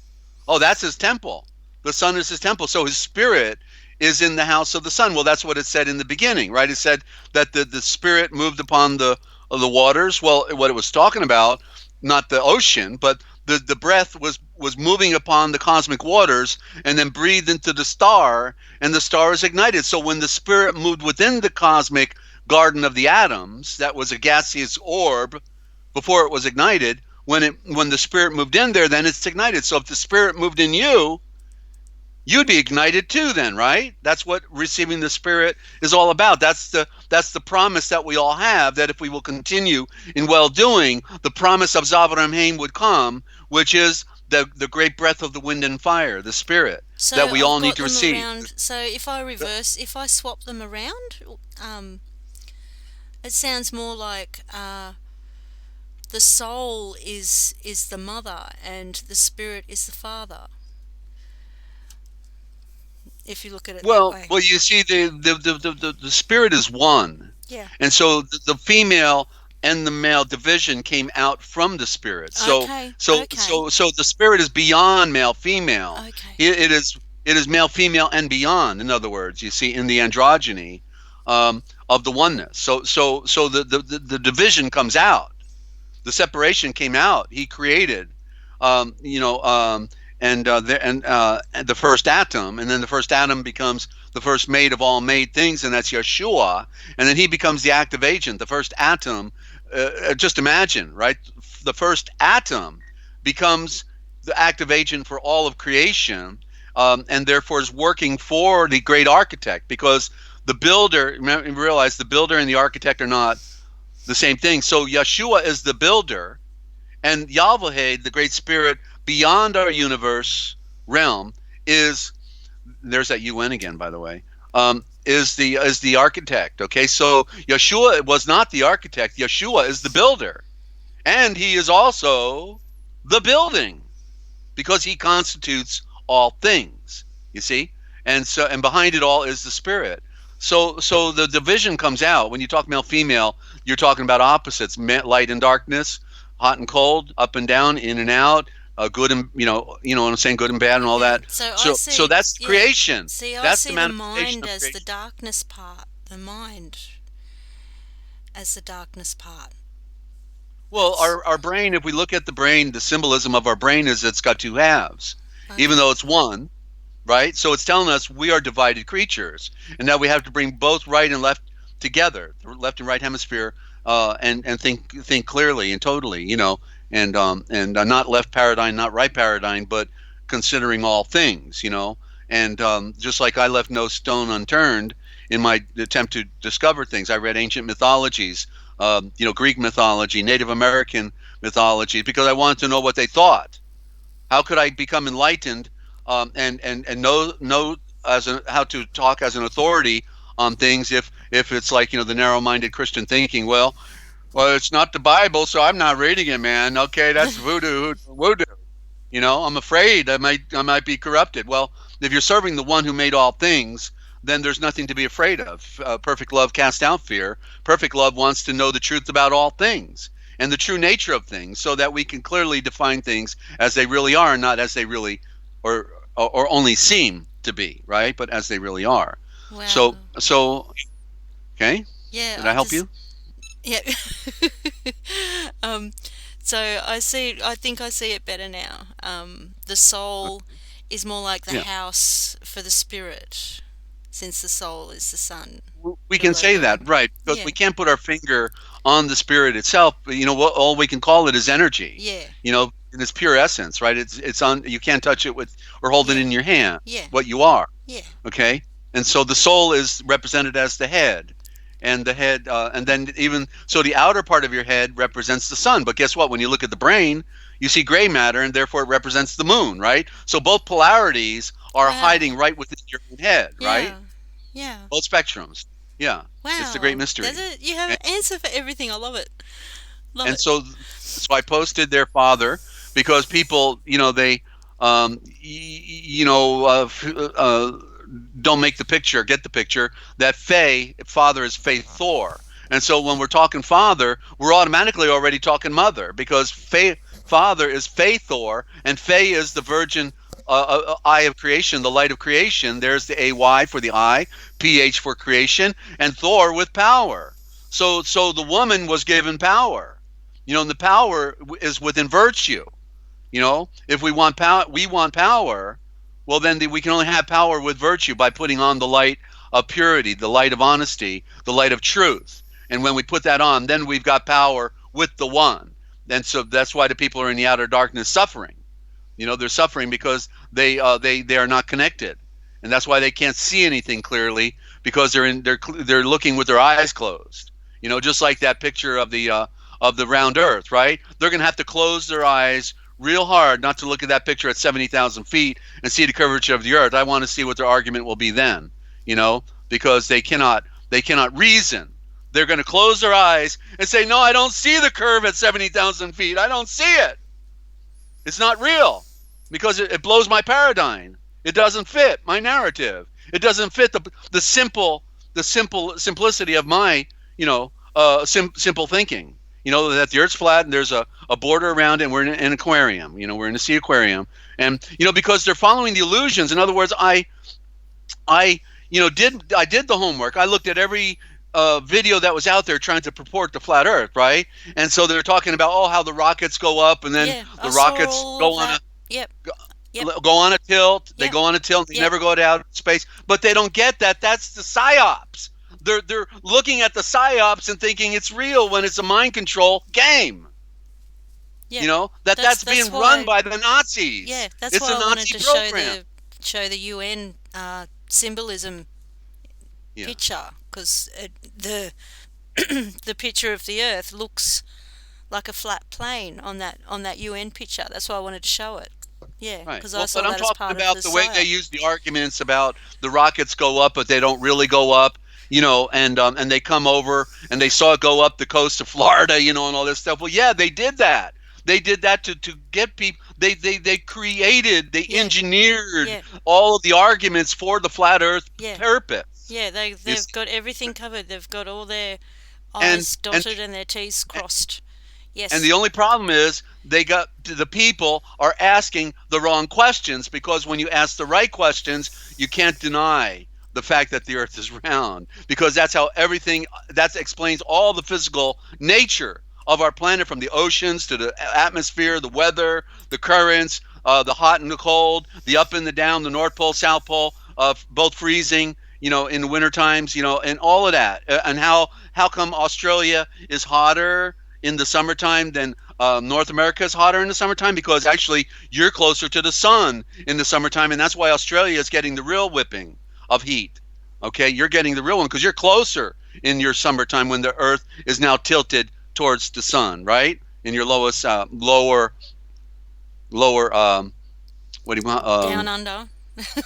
Yeah, I'm losing the word for all of a sudden. The lower hemisphere. That's what I meant. Oh, Southern Hemisphere. Hemisphere. Yeah. Yeah. Yeah. Okay. Yeah, because you're closer to the sun, and that's why Australia is getting the worst heat. Because you're closer, you're getting a bit more concentrated dose of it. That's why it's easier for them to cool us down in the wintertime. We're having a cool down right now. That's overcast, and it was chilly out this morning here, and it's August, right? August when it should be blazing hot out there, and so Yeah, so yeah. You they're know bringing it up from what? the Gulf. Well, Um, they're they're really going to, I've said this before in the last few days. They're really going to a lot of effort to keep it cool here for as long as possible. Like it's not as bad tonight, but the cold's going to come back. Yeah, and through the day, I'm saying this because through the day, I can feel it heating up like it should be, except it's a bit more extreme because the Earth is heating up. Um, yeah. but I can feel it, the season changing from winter to spring through the day. I can feel that change, and it's still like it's at exactly the same time. It's like walking outside into a fridge because the air is cold, but the sun Yeah. is warmer because the earth is moving into like spring. Hmm. Um, yeah, Right. Plus, you don't have you don't have your ozone layer anymore, so that's yeah, yeah, another reason. yeah. The sun is too Yeah. hot, but I can feel the Yeah. change in season, and they're deliberately keeping it cold with the cold air. Yeah, Yeah. The heat on your body when you're in the sun now is greater than the heat in the atmosphere. yeah, In other yeah. words, It it's it just what is burns. touching. Yeah. Whatever the sun is shining on is what's getting the real dose. Yes. The real dose. And Yes. yeah. Hmm. Yeah. Okay. Okay. So let's continue. Okay. I'll The put a pretty picture back on. Yeah. All right. Back to the perfect man, and let's go back to that 70,000 foot photo. I like that. Oh, The really? reason why, Okay. I'll put that on. yeah, the reason why the spirit, the Aisha fire, is so full of complaints and despondency is that the perfect, expressing itself through the imperfect, is fulfilled with a sense of limitation, oppression, and dissatisfaction. Let me read that again. Okay. The reason why the Aisha fire, the spirit, and it's capital S, so it's implying the spirit of Yahweh, is so full of, well, I don't know here. Let me see here. I'm going to just read it and see what it says. Okay. The reason why the spirit is so full of complaints and despondency, so it's talking about our spirit, then it must be. Um, okay, the reason why the spirit should be a small s, then. The reason why the spirit is so full of complaints and despondency, so that's certainly not Yahweh, is that the perfect, expressing itself through the imperfect, the is fulfilled with a sense of limitation, oppression, and a dissatisfaction. In other words, what compels us to go on to perfection is our abhorrence with what we see going on in this world, right? In other words, we don't want to be a part of the game anymore. We don't want to Yeah. be a part of the delusion. Yeah. Deluge is a flood, right? The delusion that flooded our minds with all their garbage, Yeah. and we have to empty out of that flooding of false narratives and empty out so that Yeah. we can be then filled by Yahshua, the Yeah. tree of knowledge, because the one who made all things, is the one who reveals all things, and nobody else does, not the YouTube either. Yeah. And Let there be light. I'm feeling that right now. I just want to be. I'm over it. Yeah. I just want mhm. light. I just want the light.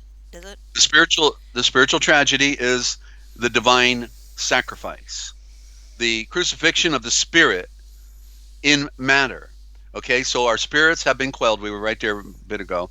Our spirits have been quelled in matter. The higher love nature, as we talked about it, which is female, is in appearance born to suffering and sorrow, and subject to um, contumely and misunderstanding. It must be noted that suffering and sorrow are symbols of the bondage of spirit in matter, and of the ego's deprivation of the higher qualities in its expression. The spirit is described as longing for return to its former state of illumination and freedom. Freedom from what? Freedom from the body, freedom from the illusions, freedom from earth. Okay, this indicates the aspiring life within the soul. And that's why we have to look up to the higher light. Where our soul has to look up to the higher light, right? In other words, like prefers like, as we see like with cultures.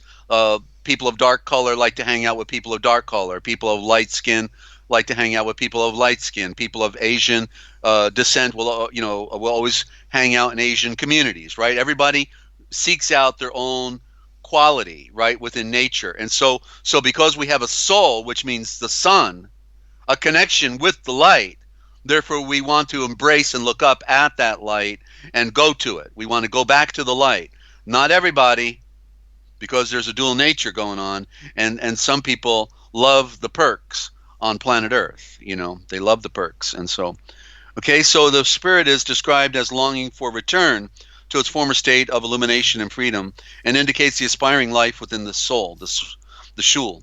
And shul is knowledge, soul is knowledge. Light represents knowledge. Enlightenment, okay, is what it means, what it meant.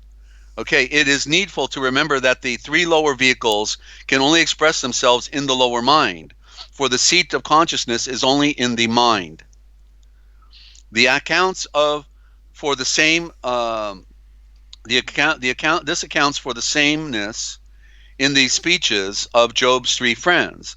The mental, astral, and physical natures are expressions of the mind. In the first speech of Eliphaz, where it is indicated the awakenment of the conscience, which explains the moral tone, the ethical tone of the speeches, the lower mind in reproaching the higher nature, which it does not comprehend, does this from its highest ethical standpoint. Okay, the necessity, defective expression of the spirit, the Aisha fire striving within, is misinterpreted by the lower mind, which applies only rational tests of truth and right to the activities of the evolving love nature, which cries plaintively from within the soul. The self-satisfied lower mind, full of intellectual pride, that's right, because it's self-satisfied, and full of intellectual pride, clings to its. That's perfectly describing what the flat Earth thing is all about, right? The intellectual pride. They think they got something. They think they figured something out when somebody told them, and they didn't figure anything out. And therefore now they're militant. Now they're going to crucify you and beat you over the head with their flat board. Clings to its pet opinions and prejudices, and resents the new truth that or the old truth that presents itself in objectionable guise. It's always from its highest religious considerations. It always, from its highest religious considerations, rejects new ideals and approaches the spirit, the Aisha fire, for its defective expressions. The period of the chastisement of the guilty in the fires of hell has been fixed by traditions at 12 months, being that of the sufferings of Job, Yov, and also nefesh, with the body. Okay, a year of 12 months is a symbol of the cycles of life on the lower planes, hell.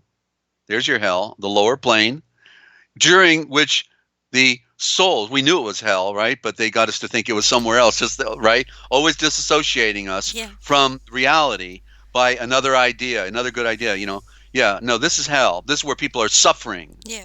And this is where, and the body, and the body is a grave. Yeah. Mm-hmm. And so it's the where did I lose my place here? The imperfect. Okay, let me try this again. So the year of the 12 months is a symbol of the cycle of life on the lower planes, and in parentheses says hell, during which the souls, being imperfect, that is guilty, or in darkness, are purified by the fires, the challenges of life. Metaphor, fire. This implies the bondage of the incarnate self, that's Job, until perfection is attained. It is the same with, well, of course, they're not seeking perfection. That's, nobody's perfect. So why should I seek perfection in Yeshua when he loves me as a dirty, filthy rag and piece of garbage and a hypocrite and somebody who doesn't like to help other people and self-centered and egotistical, and he loves me just the way I am. So why should I want to put on perfection? Yeah, when it's easier just to do nothing. Yeah, let's just stay the way we are. It is the same with man's desire nature, nephesh, or the lower soul. For this exists in various states throughout the cycle and is not discarded until the end. That's the last thing we do. We step on the serpent. We crush its head under our feet. In the 5th and succeeding chapters, the process of the evolution of the soul is further described. The soul bodies express their relation to the spirit, the Aisha fire, and expound the manifold workings of karma on the lower planes for the purpose of evoking all that is higher in the mind and heart of man. The desire nature, Bildad, and the sense nature, Zophar, these are the other characters that talk to Job, his best friends coming as enemies, assert their part in the evolution of the higher qualities. The spirit, symbolized as Job, being unable to express its true nature in a world of imperfection and blindness, seems to be full of lamentation and woe or judgment. Judgment, they condemned him, and subject to the carping criticism, which deals only with appearances and knows nothing of the divine. There again, just like it's indicative of the flat earth. Carping criticism, which deals only with appearances and knows nothing of the divine process. That's the bottom line. They can't explain the divine process, but they got everything else figured out, in which all things work together for perfection, for good, and for the times and the seasons, by the way. Times and seasons, they're all explained by the round earth, right? Times and seasons. And we call them cycles because it is a circle. It's going around. Yeah. And the seasons are quite indicative of that, no doubt. In the 32nd chapter, there is indicated the passing of the life wave to a higher globe, and a higher globe. Globe is glowing. Therefore, and let me try this again. In the 32nd chapter, there is indicated the passing of the life wave to a higher globe and the coming into activity of the casual body, Elihu, or Buddhic manasic nature. I am young, and that's referring to the flower that we open up. I am young, and you are very old. The casual self is wiser than the selves that preceded it. Or the casual self would, I think, imply the self that is finally at rest and at peace than the selves that preceded it, and seeks to justify the Aisha fire, the spirit, but it fails to fully comprehend it in its limitation in matter. In other words, because we're coming at it from a great deficit in matter. In other chapters, the Supreme Yahweh vindicates the indwelling Aisha fire or spirit, that's Job, Yov, which is declared to be in the foundation of the lower nature, earth. And by the way, I just want to add the word world means to spin, okay? World, right? You see it whirling around, spin. Got to throw that in. Desert, can I just throw something in as well? Yeah, throw it in. Sorry. While we're throwing things in, let's throw everything we can think of in. Okay, I just put it in the chat, kind of. Uh-huh. You said higher globe, and I thought of a light globe. And when we open up and start to see things, the light goes on, the light globe. We receive the light. Right, and it's glowing with the emerald fire. That's the glow. Globe. In other words, the B being a corruption again. So it's really the glow. Let's put it here, GLOBE, and then it becomes GLOV. Sorry, I'm just going to mute out for a second. I have to cough. But okay. Okay, and then then we can also see GLOE, glove. Okay, so we can see in the word, and so what is your finger? So globe is the glow V, because the V, remember, represents creation, the woman, the virgin creation. The V, the light is coming down, And that's why we see the V on all the military and the tanks, Wow. because they love to wage war with the V, right? With the The generations of chevron. Eve. The chevron. The, Yeah. yeah. And so we see the word globe is correctly the glow V, the glow of the woman's creation, which is the emerald fire, the green. That's why in the Wizard of Oz they had the Emerald City, because it was a metaphor for planet Earth, where everything looks pretty nice and rosy, right? But then we find out there's a guy behind the curtain running the show, right? Yes. Okay. Yes. And so if we're talking about glowing, then look at the word glove. You see, because what does the hand represent? 5 projections of light when you spread them out. The hand, you are a star, and therefore what you create with your hands is a star creation.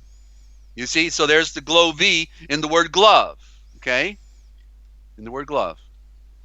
Getting the picture? Yes. Wow. Star? Thank you. Ninja star? All right. She's gone from NinjaCat to Ninja Star. I've gone from NinjaCat to Nunya to quite a few other You're all things over the place, aren't you? in between. Yeah. All right. Congratulations, Ninja Star. All right. Ninja-Knee. She's, Can't forget Ninja-Knee. Yeah. that's right. Yeah. Don't let it go to your head, all right? Okay, Just please settle continue. I'll settle down. down. All right. Yeah. In other words, in other chapters, the supreme I'm sorry. Yahweh, that's all right, Okay. vindicates I'll mute the it. indwelling Esha Fare, spirit, Job, which is declared to be in the foundation of the lower nature, earth.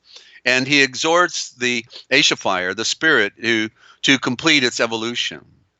Deck yourself now with excellency and dignity, and rise up above the pride of the mind.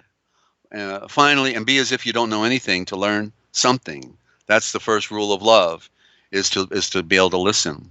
And finally, the Esha fire, the spirit, comprehends the divine scheme and its purpose that cannot be restrained.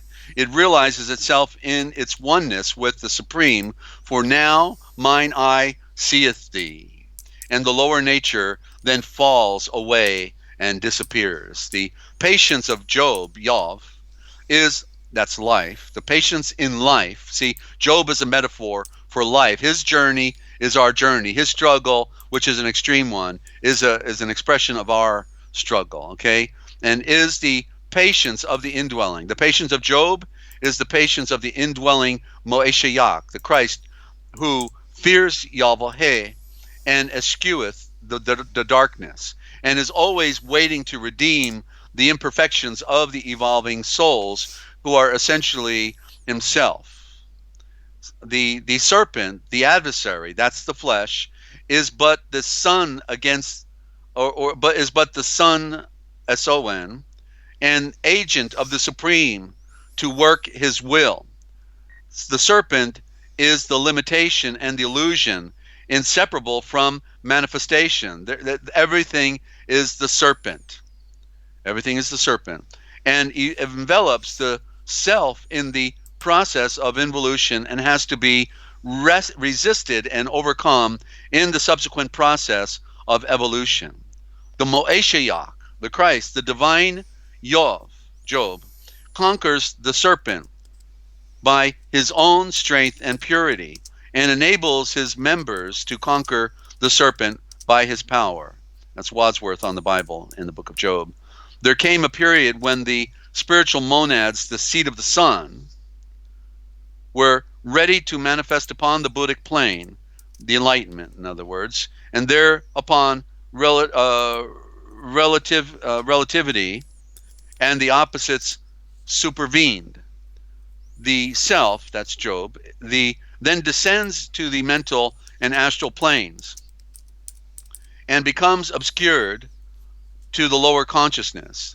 The desires are aroused and, as it were, kill the intuitions and higher qualities from out of the soul, but they cannot affect the self within. Job 1.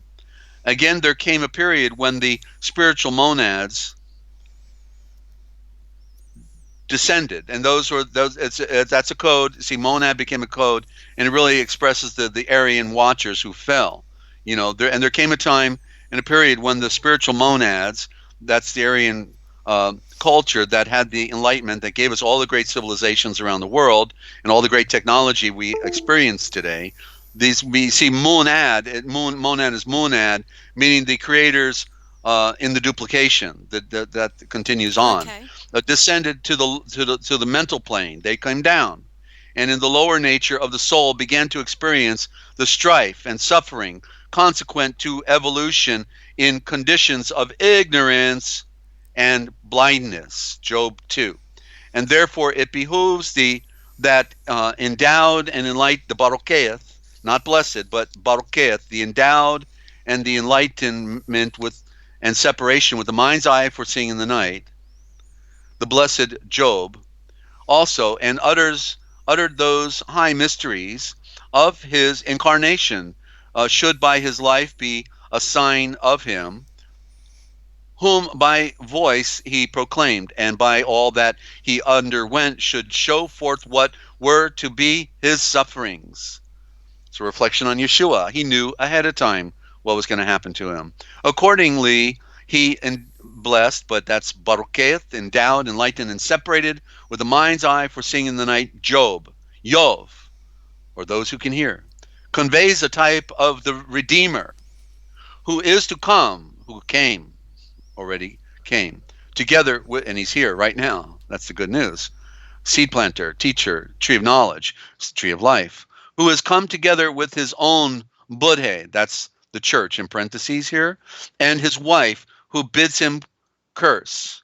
And his wife, talking about Job now, and his wife, who bids him to curse and makes the life of the carnal.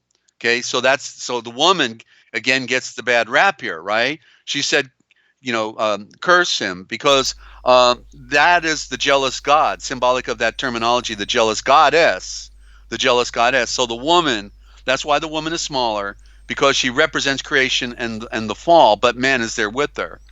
So that's why the woman then is saying just, because the woman, where is the curse? The curse is on physical creation. When he cursed the serpent, well, he was cursing the flesh, both the man and the woman, cursing not their spirit, but the flesh. Physical creation is under the curse, and that's why we have to take off the skin. The serpent sheds its skin and steps on it and says, I am spirit and I am not matter. You see, so that's what's going on.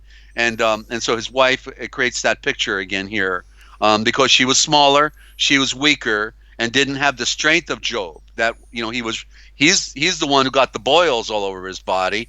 He's the one whose friends are coming, telling him he must have done something wrong, Job, to have all these things happen to you. Come on, just fess up, get on your knees and repent. Wait a minute, I didn't do anything. What are you talking about? This is just life happening to me. That's what Job means, life. Life happens. Phenomena happens, And so, so anyway, that's the read here on the out of the books of Dictionary of All Scriptures and Myths and the perfection of Job. So, Thank you, Desert. well, I loved that. That was what's really really cool. Yeah. yeah, well, what's really funny is what I found is that with the narrow-minded thinking Christians of today, Yeah. is that in all the confusion of all the words, because they can't really read correctly, and therefore they get lost somewhere, or they were watching television at the same time, and then they actually think. I've heard people actually say that Job did something wrong, and I'm saying, okay, well, where is it? Because he did nothing wrong. He was perfect. That was the whole point. He was being tested, and did he do what his wife said to do? Just curse Yahweh? No. And when his friends came and condemned him, did he repent? No, because he had nothing to repent from. And so everything turned against him. Everything. He lost his sons and his daughters. He lost all of his wealth, all of his animals. Fire rained down from above, and everybody looked at him and said, boy, Job, you must have done something wrong to have all this going on, Bubba. Come on, fess up. We know you done something wrong. Oh, that's why, the Book of Wisdom, if you remember reading it, Ninja, in there, Joseph of Arimathea, who wrote it, he said that in the future, when we see somebody falling victim to the circumstances of life, we're not going to think that he's done something wrong, but that he's been honored with the great challenge of a great test that he has to meet within his own walk. That because something bad happens to you doesn't mean you're bad. You know what I mean? And that Yeah. was in the wisdom as well, which And was beautiful. that's why bad things happen to good people. Right, Yeah. especially people on the spiritual journey, Yeah. because we're being tested. Yeah. And we may have been tested before we even knew anything about the truth, like Yep. you were. Yep. You know? Yep. Yeah. And I know my You know. test is extreme now, and I don't.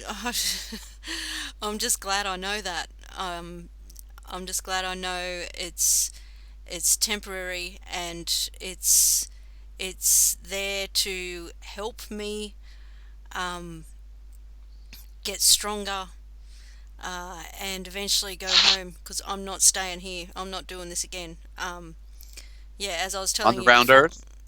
On the round earth? Yeah.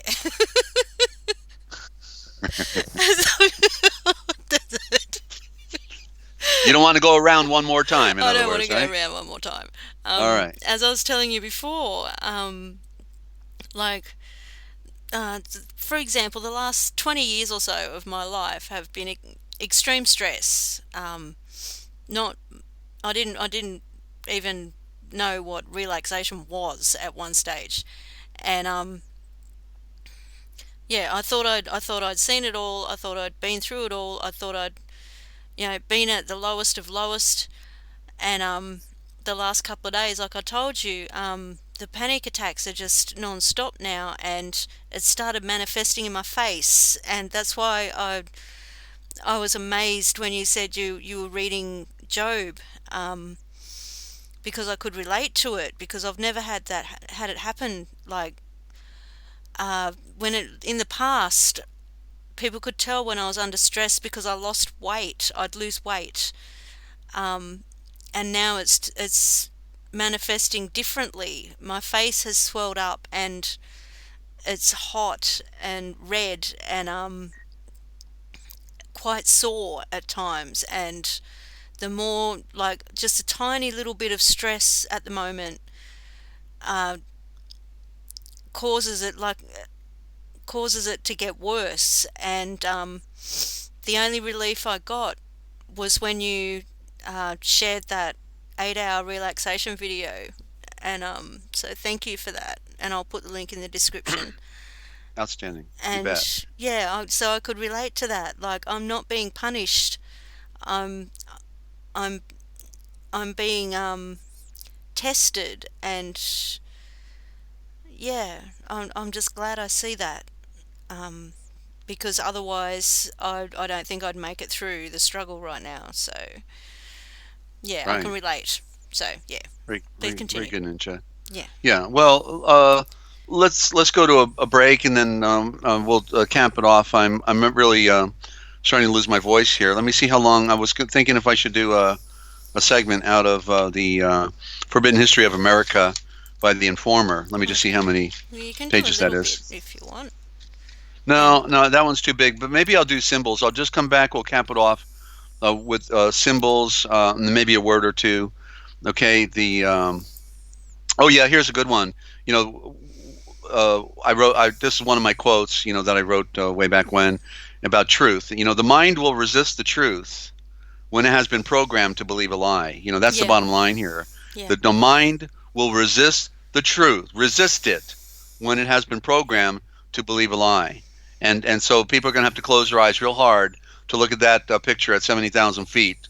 And when this is clearly, it's one video of a flight, and there's no political agenda behind it. The guy is just showing what it looked like up there at 70,000 feet. I always knew what it looked like up at 70,000 feet, but other people, they're so far down in on the earth that they can't look up, and that's really sad. That happens that way. But that's the nature of this world. Is the not asking questions. Don't ask questions. Don't put the right questions to it, and then all we have is simplicity. Simple. And if they can't interpret the words, they can't interpret the problems. Like just like some people, they say, oh, King, don't mess with my King James. That King James, man, that's authorized, man, authorized. Okay, don't mess with it. And yet, okay, then I want to know, well, then what was authorized before 1611? Don't ask them that question. That does not compute. I'm having a shutdown. Alexa's going away now. Thank you very much. Boom. And because they can't answer that kind of a question, you see, because it was never authorized. It's all a fraud. Okay, all literature, all translations anywhere available is relevant to studying our truth. Leave no stone unturned. Compare every text that's out there. Some are more corrupted than others, but they're all corrupted, all of them. And then the question is, which ones have a greater political agenda? Yeah, because Farrar Fenton, he destroyed the political agenda, and he's revealed more in his translation out of 1905 than anybody has ever done. And Lamsa's the second runner and would have been superior if they didn't get a hold of Lamsa's work and say, no, we're not going to publish it unless you let us redraft it. And so that's what they did, these occultists. So we've got to see things with new eyes and ask the right questions and clearly measure things by things proper by asking the right questions. And that's what we do here on Forbidden History Chronicles. Ninja, thanks to you. No worries. Thank you for being here, Desert. Let's go to a break. I wouldn't be here if you weren't here. I got that wrong. You wouldn't be there if I weren't here? Yeah, and creating light for Crystal, she had a hay fever attack. Oh, okay. I can relate. I get hay fever really bad since I moved to Canberra. So yeah. Okay, and want to say hello to Johnny McGuire. He's stopped in perhaps for the first time. Don't remember seeing him. So where are you at? What state are you in, Johnny? Here in U.S. What state, or in where you are in the world? Love to find out where people are coming from. And so let's go to a break, Ninja, and we'll wrap it up with a little bit more on a word or two and symbols. What's in a word? Everything. We'll find out when we get back. I love that. Do you want a long one or a short one? Break. Well, at least 5 minutes. Give me 5. All right. Okay, Gives everybody a break. Oh, we'll go with the owl and the cat one. Okay. All right. We'll do that. All right. Okay, guys. Don't go anywhere. We'll be right back. Sorry, scrolling. Okay.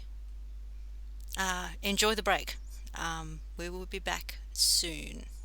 You're listening to the Forbidden History Chronicles with NinjaCat 111 and Dezert-Owl. And we'll see you soon.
Okay, welcome back. You're listening to the Forbidden History Chronicles with NinjaCat 111 and Dezert-Owl from the Forbidden History series YouTube channel. Please go check it out.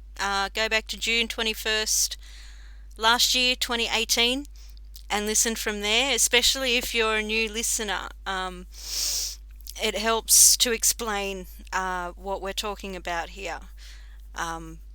Yeah, and it's also amazing to listen to. And he's currently broadcasting on Forbidden History Live, his new channel. Thanks so much to Yojani for helping Desert get a new channel going. And welcome back, Desert. And thank you, Ninja. Are we good? Yeah. Am my audio good? Give me an audio check out there. I don't know why sounds like I'm coming through my speakers or something at the same time and I'm I've talking. got music in my headphones Testing, whenever we testing, go to a break. 1, 2, 3. I don't know. It's really weird. I'm going to turn the volume down and see what happens. Turn. I don't know. It's just something seems different right now. Okay. You Good. haven't changed. You sound okay. All right. Like according to my perspective. All right. And thank you, Crystal. She says she loves owls. Well, I appreciate that very much. And I love crystals. So, we all have things in common. I love owls and crystals. Yeah. Yeah. Okay. And cats. And just appreciate your wonderful participation. Of course, Lynn. Good to have Lynn here because we've missed her for a couple programs, and it was rough going without our Yogeneer Lynn Mitzi, and then and of course any of our new listeners out there, we want to welcome you. We're just a grassroots group of people that are coming together to hear some things based on original thought. The main project is the Indo-Germanic mother tongue, where we Yeshua has clearly revealed that, and it's clearly evident when you examine it, when you can ask the right questions. Look at the Hebrew and the Greek, okay, because they are controlled by priesthoods and are a merry-go-round of part truth and part lies, and you can't have a little lie with a little truth, And so when we pierce the veil, we have to go back to that which was first, that which was breathed into Adam, and Adam. And so it's provable that many of the words in our scriptures are abbreviated, like Lot is Lotan. Lot is Lotan. Go look in Strong's Concordance. Eve is in the Strong's Concordance Kai. Oh, wait a minute. Okay, what's Kai? So therefore it's the other half of her name. It's the prefix Kai Va, but yet Kai is a corruption, because now that I know the code of the Indo-Germanic, the I is a blind. They just throw the I out of every word. The I with the dot in front of it, on top of it, that's Lucy. That's Lucifer, the moon on top of the stick, and that's the blind, because she's a blind goddess and she's playing her tricks. So it's Keva, and so Eve is Keva, no E's, Cay, Khay VAT, Keva, and there's the serpent again in the Vat at the end, because the one creation is the serpent, and so this is the trickery that's gone on, ladies and gentlemen, and we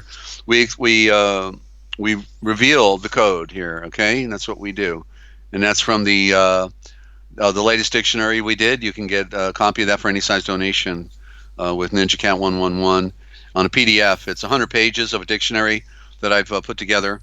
Okay, over a long process, been a long process of time, all right? And we're hoping for support for a transliteration project. If you want to read the scriptures that they didn't want you to read, that's what we want to produce, and it takes a grassroots effort, okay, to do that. So real quick, Ninja, just a few things on symbols. The T, the letter T, interesting in the Egyptian hieroglyphics, and that's Meitzar is the original word for Egypt. Meitzar hieroglyphics is the D turned 90 degrees on its side, so it would look like a sunset. The flat part is the horizon, and so the D is the T, and there's the battle I've talked about. The battle continues on with the letter D and the T. That's why we have Adam, or let me type in here. Okay, that's why we have ATOM, and then we have it's versus AD. OM, which is spelled incorrectly as ADAM, but they don't want us to get the circle. I spelled Adam wrong. I'm sorry. ADOAM. D-O-M. Okay. Adam. You see, atom, Adam. And but so there's only one letter change in the two words. See, this is where there's a parallel between Yeshua as the first atom and then the first man made on earth who was taken up to the throne of the Son. You see, they're both types that look the same, and Yeshua wanted to come through the Aryan race, right? Naturally, he'd be coming through uh, the Aryan blonde hair, blue eye classic line, because that's what represented the sun. That's what represents the light. This is part of the great cover up, And so one letter difference. The T represents the cross, of course, and represents life and represents fulfillment. But the D in Adam, we see he's got a mark on him, right? He's got the D. And the D is death, darkness, dumb, dirt, doom. All the D words just keep going, And so dearth. So the Adam, it was predetermined he was going to fall, but yet then Yeshua is going to use this lineage to come through, and so that's the thing.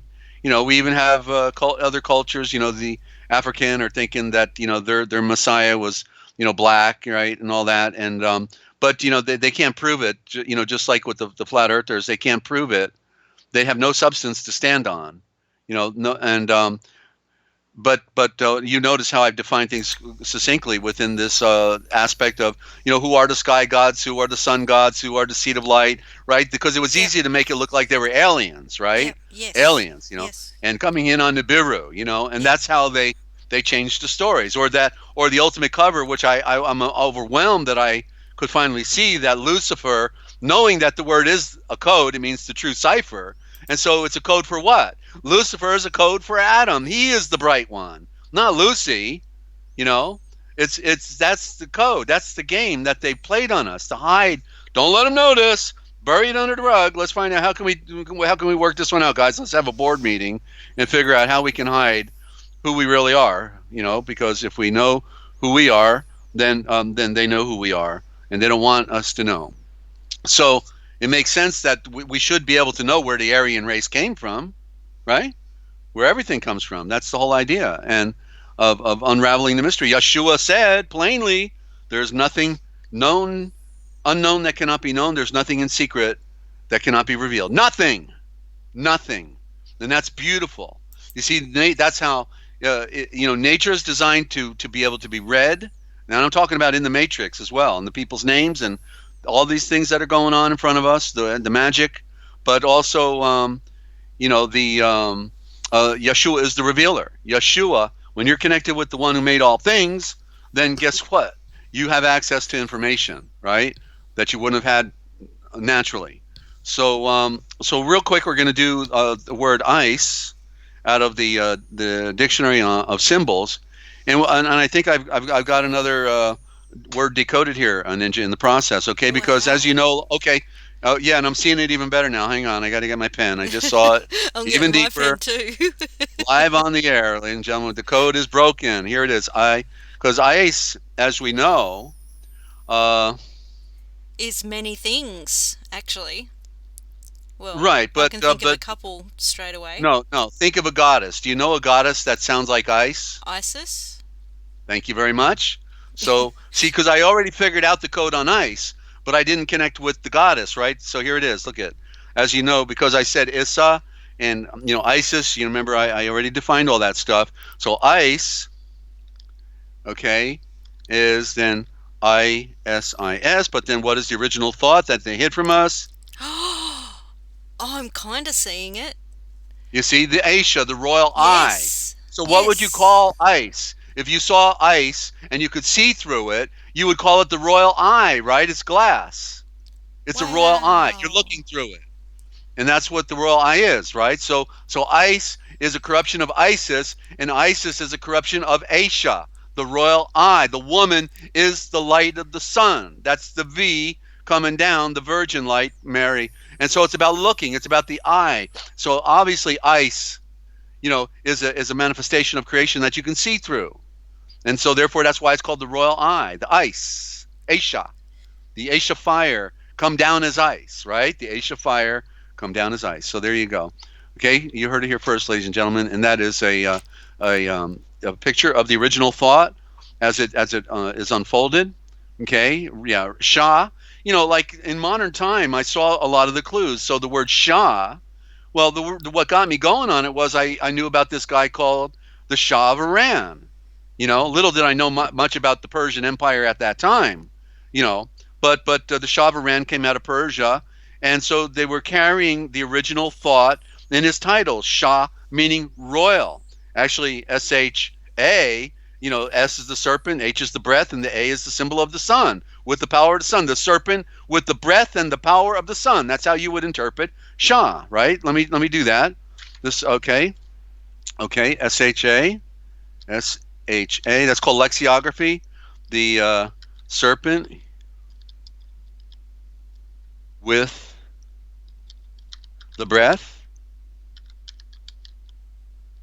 and the POWER of the sun. Okay, there it is. You see how you read the symbols? The symbols are words. The S is the serpent. The H is the breath. And what does that mean? Well, of course, if he's a ruler, he's breathing, right? He's telling people what to do. He gives the orders. So he's the serpent on the throne, right? The cobra was on the pharaoh's headdress, so he was a serpent, right? The flesh is sitting on the serpent with the breath, with the power of the sun, because the A is the first letter of the alphabet, and it is the prime symbol of the architect. The architect is not the builder. The builder is Yeshua, and the architect is the one who designed it, and that's Yahweh. You see? Yeah, the serpent on the throne. Wow. Okay, so you see how even when you analyze the letters individually, you get another story that is relative to what was on the surface, simply meaning it is the royal eye, right? Aisha, the royal eye. And so that's how I saw in our modern time the ancient words being used, as Waddle said, that we're speaking 70% Sumerian, aka Aramaic, or the Archaimelic. In which is also the Indo-Germanic mother tongue. And so this is the code, and the code has been broken, ladies and gentlemen, and that's okay. There's 7 billion people plus in the world, and we got 4 watching, and that's okay, because it's not meant for the many. Most people, they want to go watch Tammy and Bippy on television, or go play bowling, or watch Monday Night Football, or and just get stoned or whatever, and that's okay. Everybody's got their job, and I'm the Indiana Jones of literature, and I didn't know that was going to happen that way. I just wanted to know the truth, and little did I know that the code was given to me in my long journey, over a 40-year process that I was continuing hitting. I could see, once you see it, it's like, okay, I know something's going on here, and you keep working at it, and you keep looking up in dictionaries, keep buying dictionaries, and and so it's my journey was to have the code broken by Yeshua. I'm his pen. I'm not smart enough. Thank you for being his pen, Desert. Very right. I was willing to be the instrument. I just didn't know how difficult the journey was going to be, to get here. Now we're at the end of our world, and it's looking like, gee, and I wanted to publish the scriptures. I wanted to publish the original thought, and it doesn't even look like we have time. So we'll pretend we do. And we'll hope that we do, and that would be great. So we can love our family. At least we're getting it out there. At least we're getting what we can out there. Yeah. Yeah. Okay. So I'll tell you what. I got to turn on the air conditioner. So tell people, give out something you haven't given out yet on how do they can get the PDFs or something. I'll be right back. Okay. Okay. We also I've done the PDFs a couple of times, so we'll go to. We also take. Live callers. If you have a question for Desert, you can also put it in the chat. Just make sure you put Desert's name in all capital letters so that either one of us can see it. Desert with a Z, in all capital letters. And we also take live calls. Desert loves speaking to people on Skype preferably, but we haven't mastered that yet, so it's going to have to be the phone. On 608-566-7295. That's 608-566-7295. at a +1 at the start if you're international. Because we're so high tech here, you need to text Desert first. No, Text they his. can call direct. No, they can call. We're not on three-way. We're not on the Oh, phone we're not anymore. on. Remember? We're not using the phone. Yeah, we're not using my phone. That's right. They can call direct Yeah. on the Okay, just hotline. call Desert. Go for it. Yeah. It's amazing. Like, it's amazing. I was so scared to do so. The first time, it took me weeks to work up to it. Just asking Desert a question, just calling in and saying g'day, and now I'm live streaming with him. So yeah, it's amazing. Communication is science. Science is communication. It's how we figure things out and know more, and it all opens up so many wows when we communicate. Anyway, back to you, Desert. I'm back So to you, Ninja. I'm passing it back again. no, I'm getting rambly and repetitive because I'm a bit tired. So All right. Oh yeah, I just was writing down the definition for Shah on a 3x5 card. I didn't want to lose it okay, carry on, because I carry do on. these things for the first time Yeah, very often, and yeah. therefore I want to capture it so I don't forget because it's going in the card file, 3x5 card. I got 40,000 3x5 cards, and defining these Aishavoors. So let's read about ice and find out, which is correctly Aisha, the royal eye, and see what it symbolizes. Okay, so Okay. given that the water is the symbol of communication between the formal and the informal, that's interesting. Water. Okay, that's why they call it a current, right? When the water is flowing, they call it a current, and electricity is also referred Electricity is to current. as, Yes. and not only that, but money is also called currency, right? The Oh, currency. wow. So yeah, you see, so it's flowing, right? Wow. Okay, just had to take a sip. Sorry about that. Okay, and so the formal and the informal. Okay, so you try it again. Given that the water is the symbol of communication between the formal and the informal, the element of transition between different cycles, yielding by nature, and also related to the ideas of material, earthly fecundity, and the Heraclitean death of the soul, it follows that ice represents principally two things. First, the change induced in water by the cold, that is, the congelation of its symbolic significance. And secondly, the uh, stultification of the potentialities of water. Hence, ice has been defined as the rigid dividing line between consciousness and the unconscious, or between any other dynamic levels.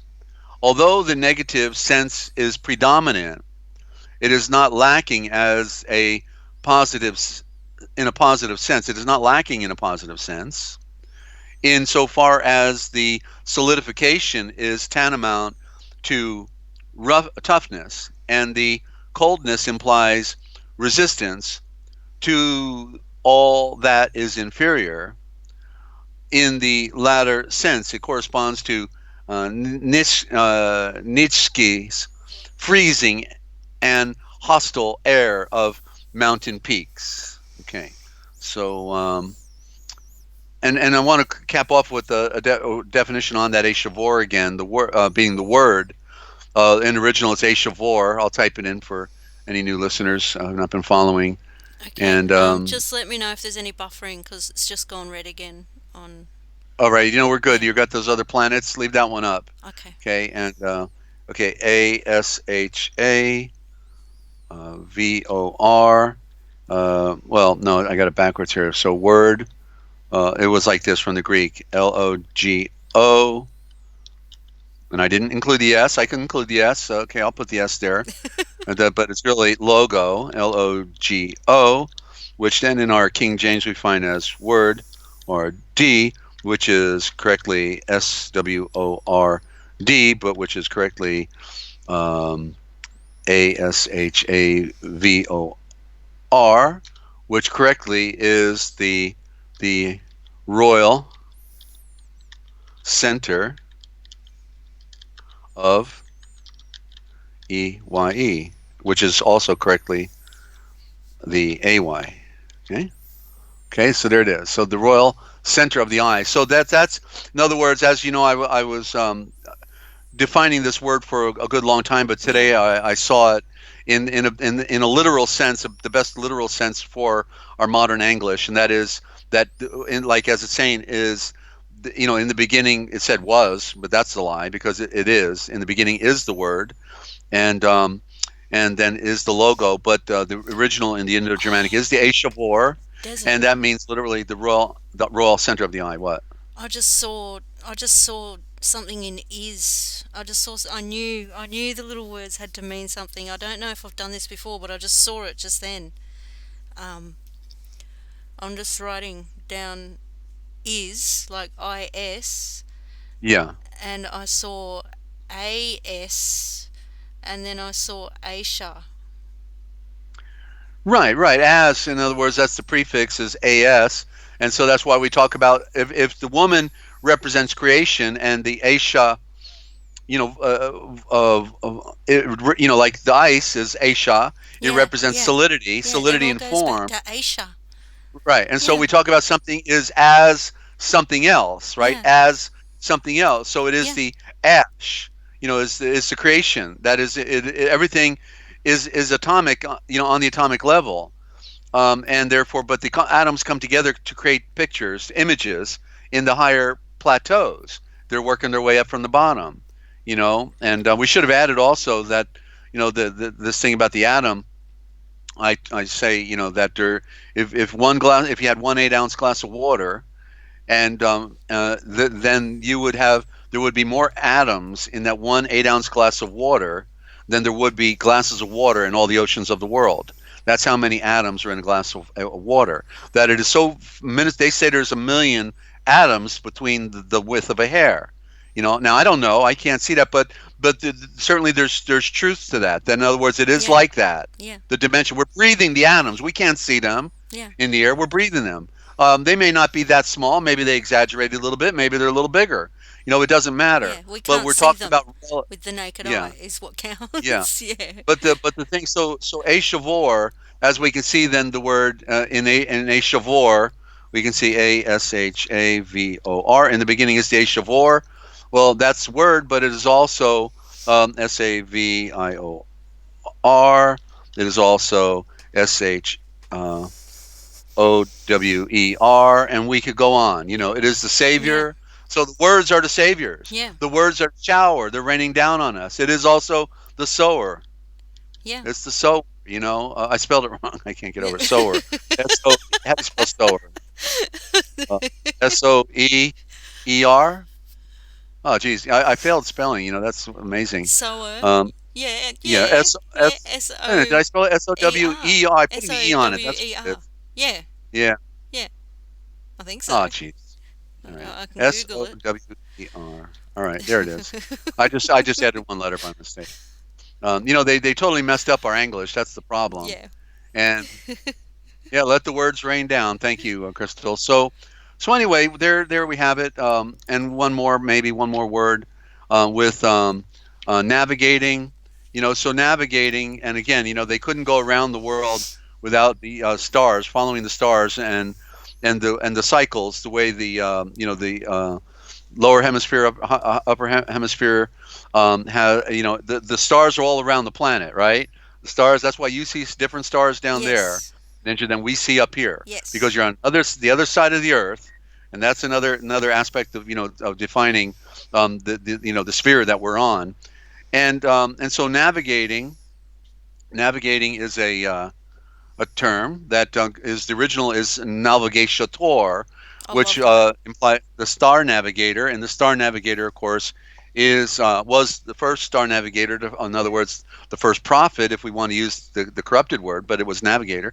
It was Adam, because he knew how all things operated. Yeah. So he was the navigator, the star navigator, and so navigating. When we navigate, navigating by the serpent, meaning we're riding the serpent because you can't take a sailboat and go straight across the water. You got to zigzag, right? Because you're catching the winds and it might be going Yeah. contrary Yeah. to the way you want to go. So you zig, you zag, you zig, you zag. So you're riding the serpent, which is the water, and you're becoming a serpent, which is the zigzag. And so it's so navigator, nalve.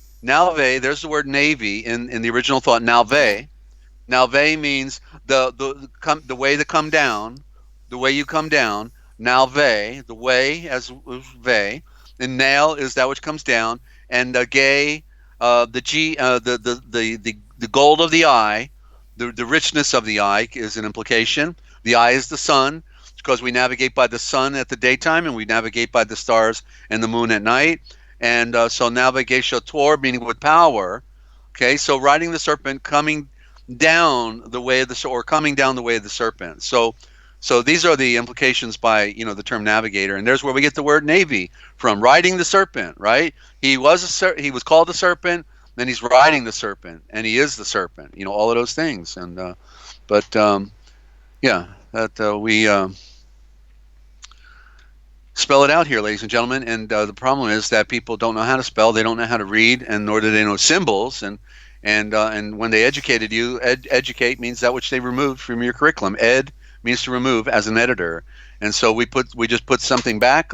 We re-added. Okay, read is two words, means to re-add, and as Shipley said in his Old English Indo-Germanic dictionary, he said read is a code for re-add the riddle. Okay, re-add the riddle. So he knew the code. He may not have known the conspiracy, to hide from mankind what that was about, but nonetheless, we spelled it out and we added. We didn't ed. We added, and so there you go, Ninja. That's the story for today, and I hope people got something out of it. And we're trying to make lemonade out of lemons, and somebody's got to do it. And I dedicated my life to doing that. Okay, and I'm probably the most popular guy out there because I destroy all the false narratives and paradigms of other people that thought they figured it out. But awakening is multi-leveled. You don't just wake up and then you immediately know everything. It's a continual process of waking up, and you keep sifting and keep learning and then define things a little more clearly. That glass that is dark, with soot, and then we keep wiping, and little by little we can see more clearly. So I don't have agenda. I've been targeted because of the work that I do. I've become one of the targeted individuals on planet Earth. That has a group of people out there just love to kill him. Wonder why. Geez, if I were saying things incorrectly, maybe then there wouldn't be after me. But they absolutely have it in. The Masons, who claim themselves to be the Masonic, meaning mother sons of darkness, while they're claiming the light. Go figure, right?